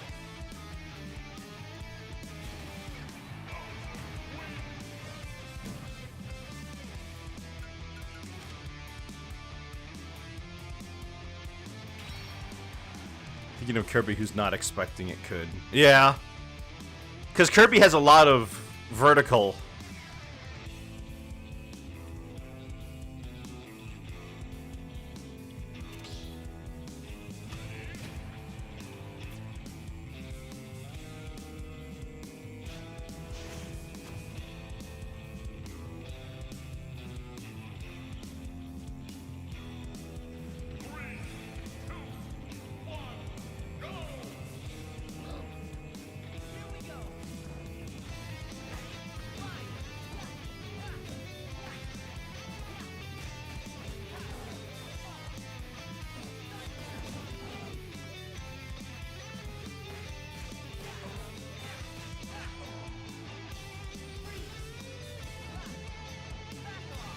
Oh my gosh, 96 to 0%. He's pulling a me out there.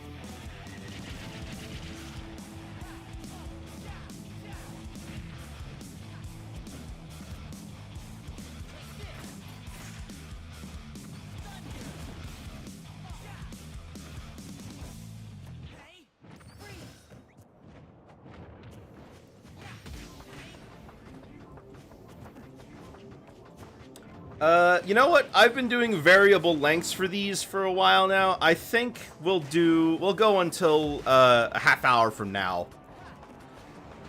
I'm not exactly exhausted, but I don't know how I'm gonna feel in a while, so I'll just cause it now so I'm not freaking out.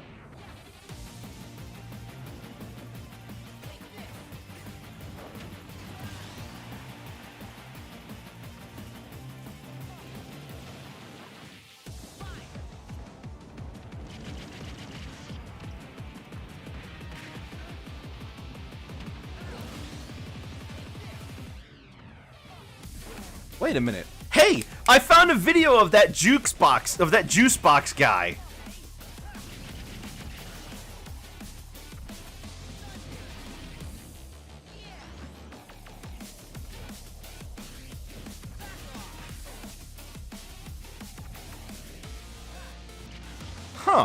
Yep.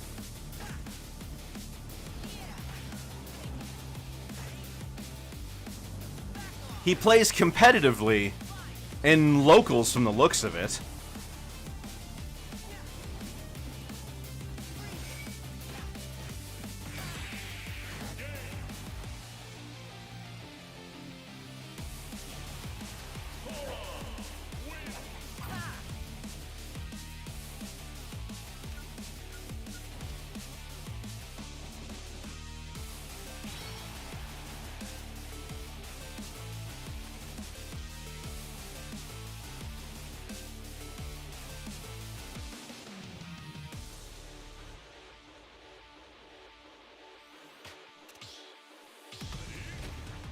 Oh wow, Sora versus Sora. Let me take a look at this.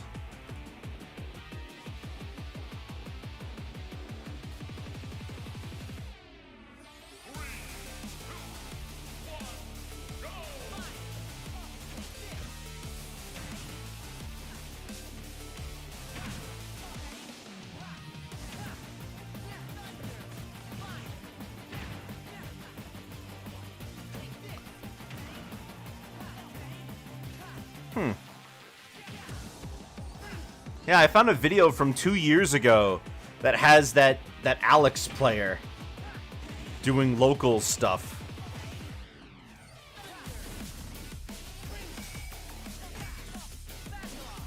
They're from Connecticut.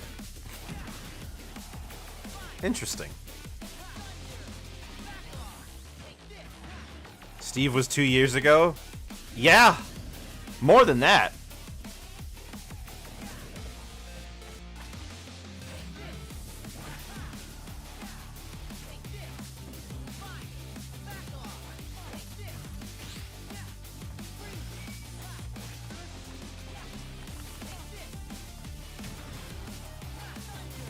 Yeah, he was revealed on October 2020. And he was released on October 13th. He's 3 years old.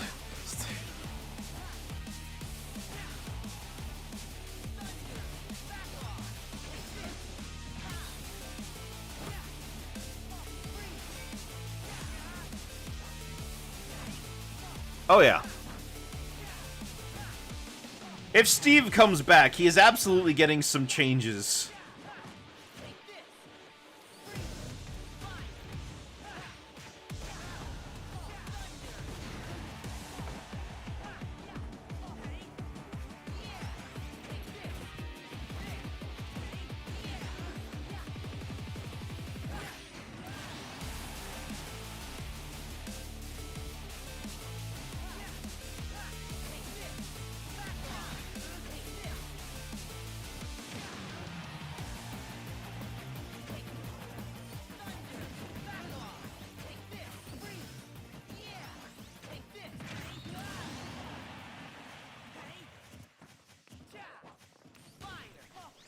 I don't think I've seen too many Dr. Marios really do anything of note when it comes to Steve. I haven't heard anything about him at all.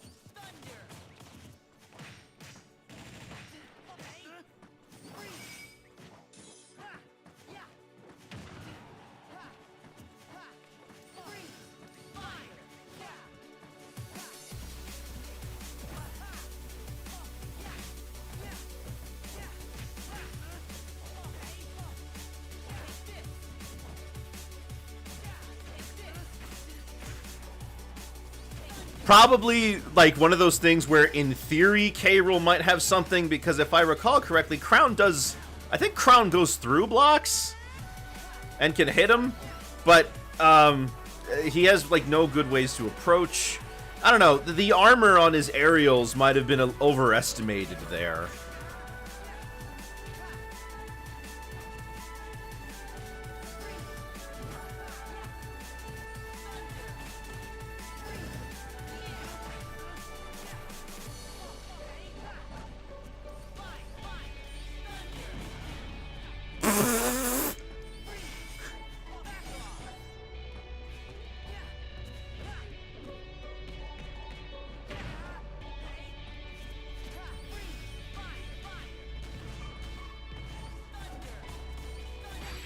Ooh.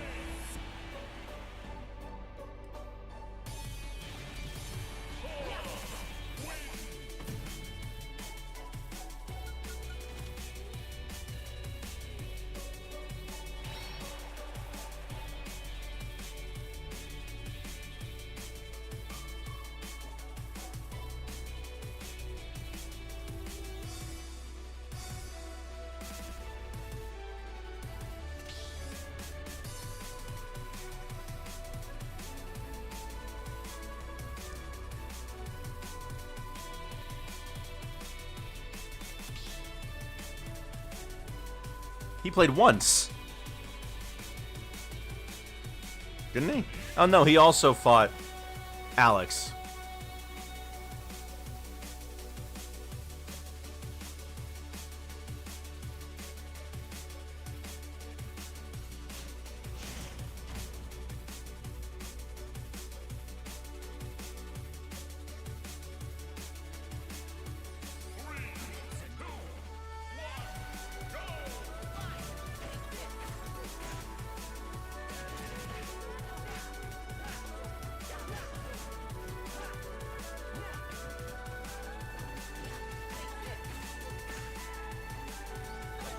Bum bum ba-dum.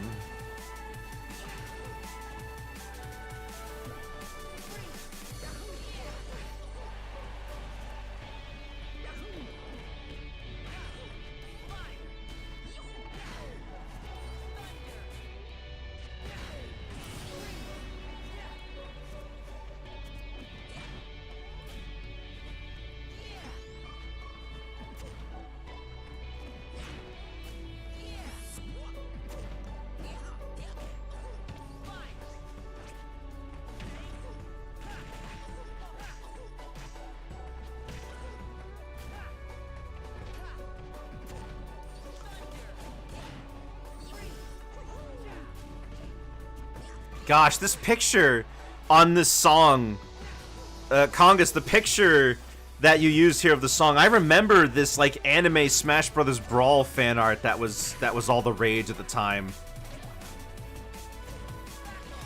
Oh, it's very nostalgic for me.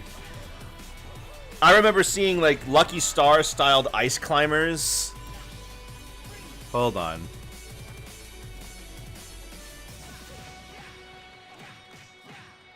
Let me see if I can find some. Oh my gosh, yep. Wow.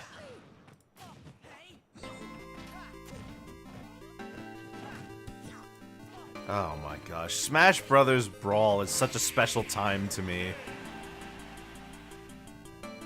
I do. I mean, they were everywhere. It really was a different time in my life when Brawl was out. I loved it. I loved Brawl. It was super special to me.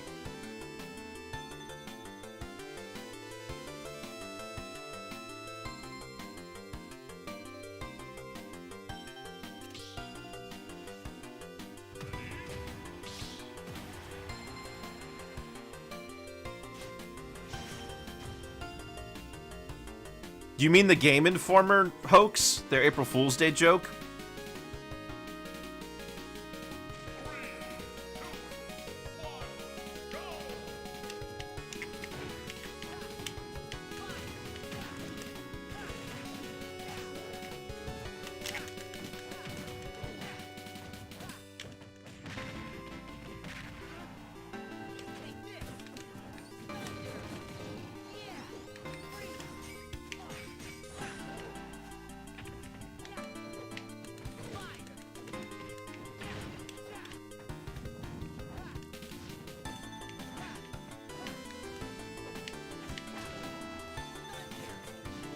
Oops.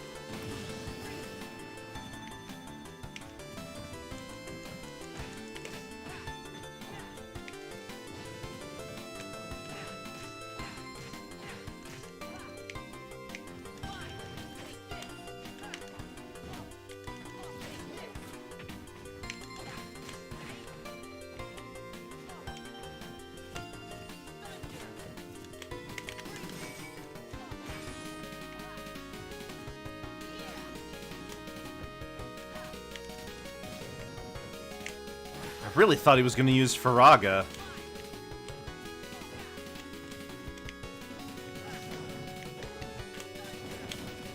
Man.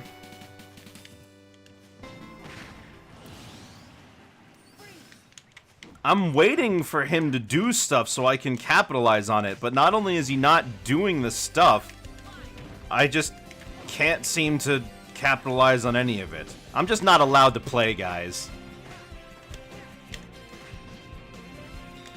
You know, I'm thinking back to those Brawl days again and how happy I was just playing the game and looking into the lore and all that stuff. Now I'm paying more attention to how to actually play the game and I'm not as happy.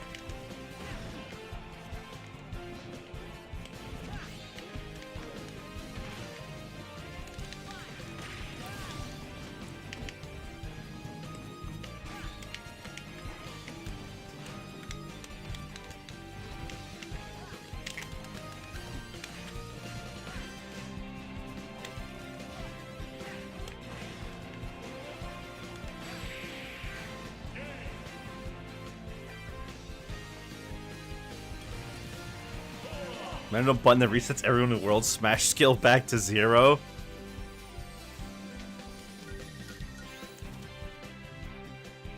I do love Smash. But maybe I don't love how much I gotta try to be good at it and have fun again.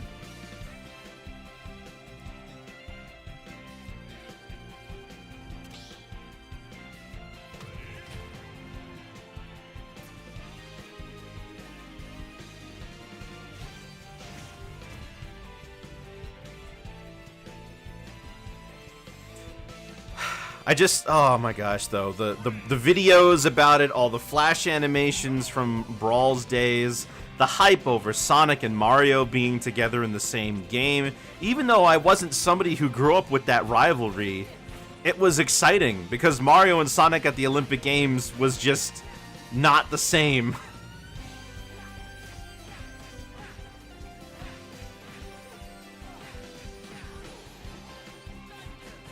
I would watch the Subspace Emissaries cutscenes all the time. You know what though is kind of funny is that the Subspace Emissary, like as a story, kind of doesn't make any sense.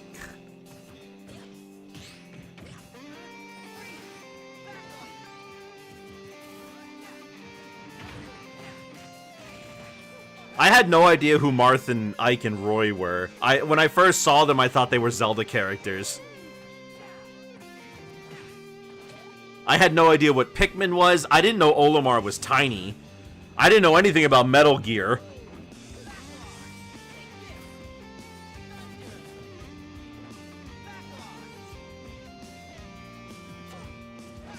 Back then, I played Luigi the most. I played him in Mario Kart. I played him in Mario and Sonic at the Olympic Games. A couple years younger than me. I think so. But I grew up with when I was a kid, I had a Game Boy Advance and a PS2. Those were I guess my first console was the Super Nintendo, but it was my parents from college.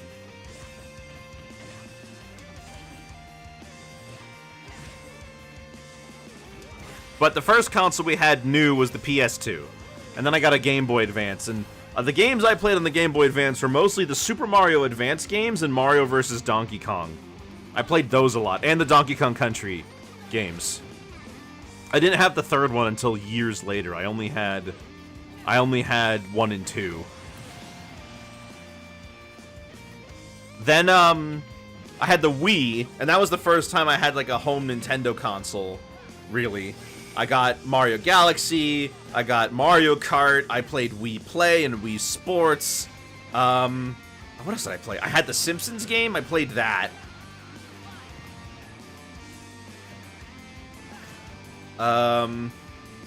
Gosh, what else? I remember when the Donkey Kong Country games were available on the Wii shop, and I played the heck out of those, although I was very bad at them.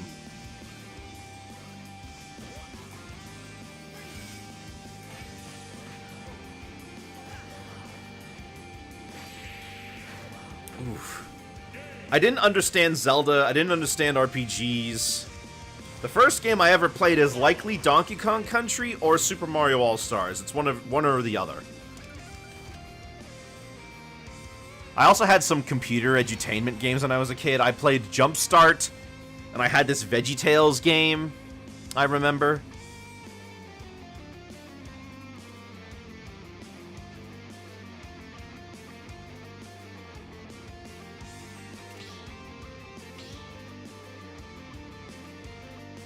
That's true. They had tons of free games.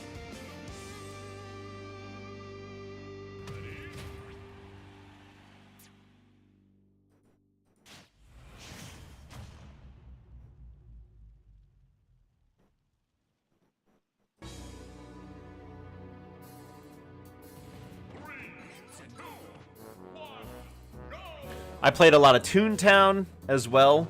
I loved Toontown. I loved Toontown Online as a kid. Now, of course, I have beaten Toontown Online. Well, beaten as much as you can. It's still getting updates. But I'm always interested whenever something new comes out. Toontown holds a very special place in my heart.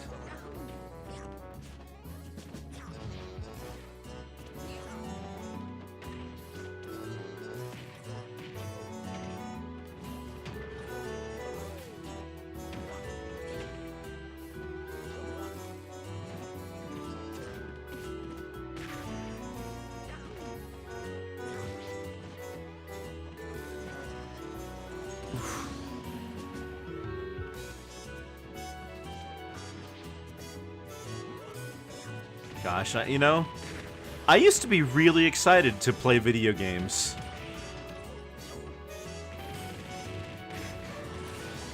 Well, I don't know. I never played Wizard 101. I remembered seeing commercials for it all the time, though. You know, when I was a kid and there was always a new game coming out, I was always super duper excited to finally get around to playing it.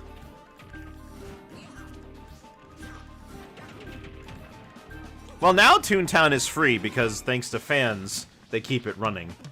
I mean, heck, every year they always have a panel at conventions called Toonfest.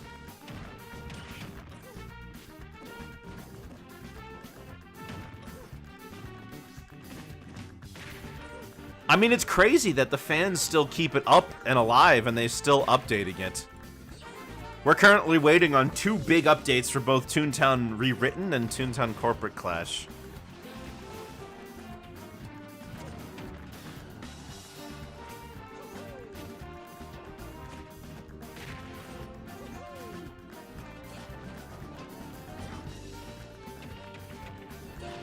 Oh, gosh. I think about how excited I was when Donkey Kong Country Returns first got announced. You know, I gotta refine my love for video games, I think.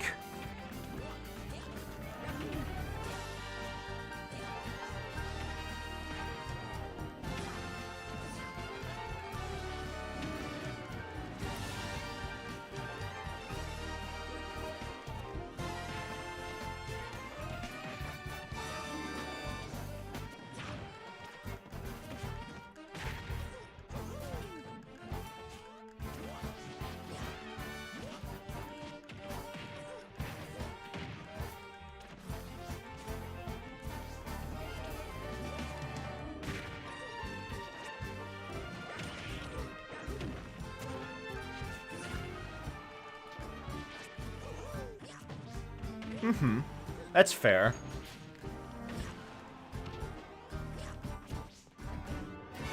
Where'd the love go? Well, let me tell you what happened. I got older. That's what happens. You get older, things become commonplace. Oh. Sorry, Zelrog. You get older, things become commonplace. Things just release without you noticing. The years start going by faster. That's what happens.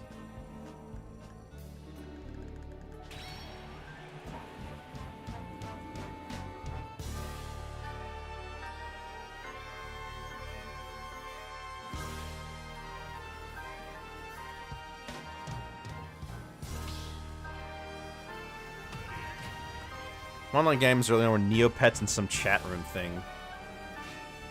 Was Purple Place a chat room? There's also Habbo Hotel. I mean, Club Penguin isn't exactly what I'd call early internet, but it's in that same general vein. Okay. Yeah, no, I know. There was stuff way before that. I mean, forums are dead except for Reddit. And Reddit's got a really negative bunch of stereotypes attached to it, but honestly, Reddit might be one of the best websites for archival I've ever seen.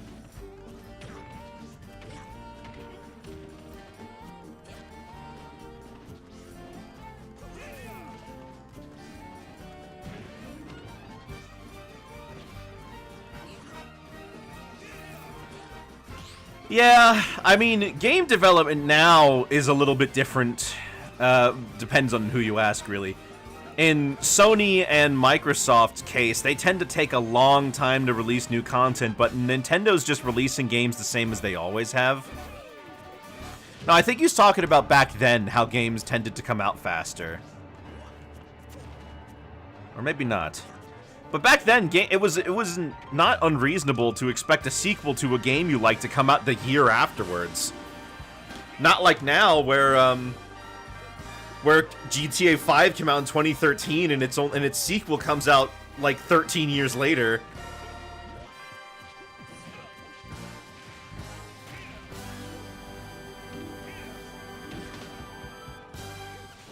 Like, they released Donkey Kong Country 1, 2, and 3 within the span of 3 years, you know? That's those kinds of turnarounds you just don't see anymore because game development has changed. Oop.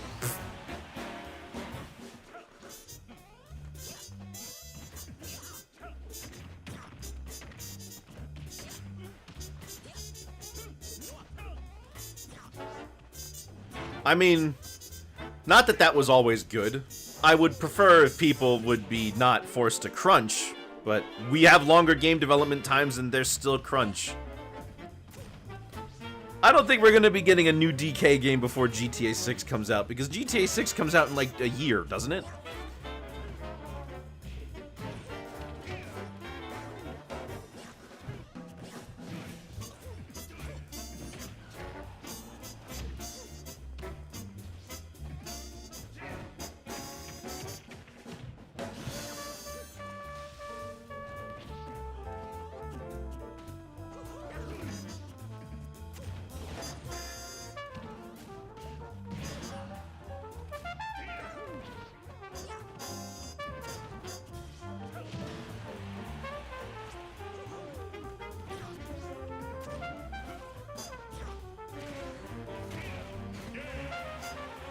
You think a 3D Donkey Kong game will ever be a thing again?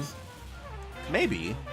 I mean, I had heard rumors for years about one of those games being made at Nintendo, but I don't think it ever held much water.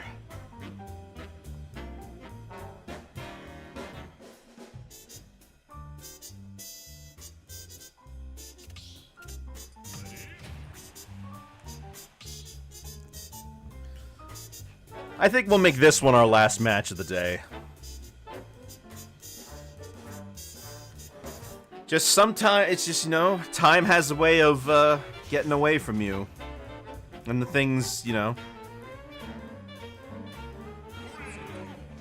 I mean, what we've learned from the most recent Zelda discussions from Nintendo is that they come up with the gameplay first and then they write a story around that. Nintendo has pretty much always been that way.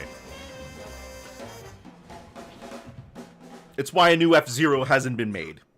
It's because they can't think of a good gameplay twist to put on it to justify releasing a new one. Which is a shame.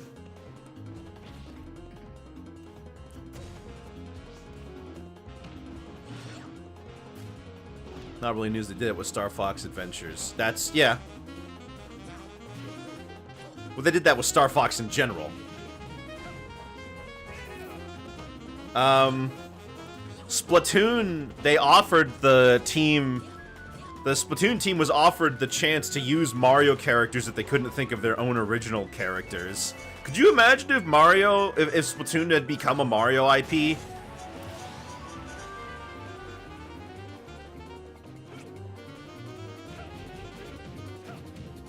Oh, they had another game pitched in this and want to make it Star Fox. Oh, I see. Although sometimes they are a bit of a stickler for story. In Metroid Prime 3, they were initially going to allow Samus to actually take on bounty hunting missions, but Nintendo told them no.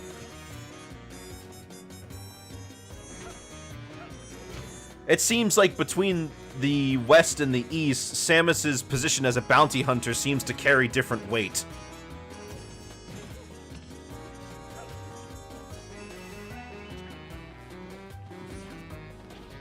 Honestly, maybe she shouldn't even be called a bounty hunter. She should be considered a independent contractor. You know? With how often she gets called to work specifically, with how much she gets called specifically to just work for the Galactic Federation.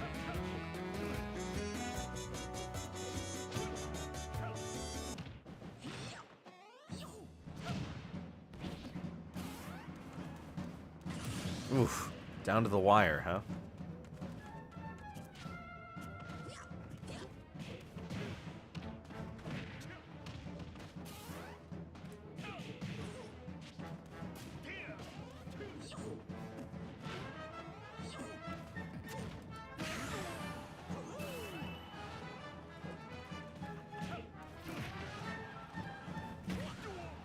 In a way, I feel like that one Miyamoto point he made once about the...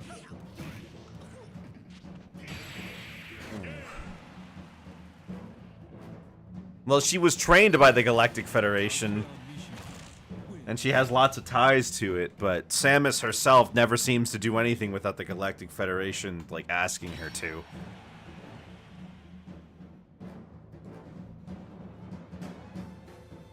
I think the only time we've had a game where she does do something of her own accord is Dread. Every other time she's been called by the Federation for help.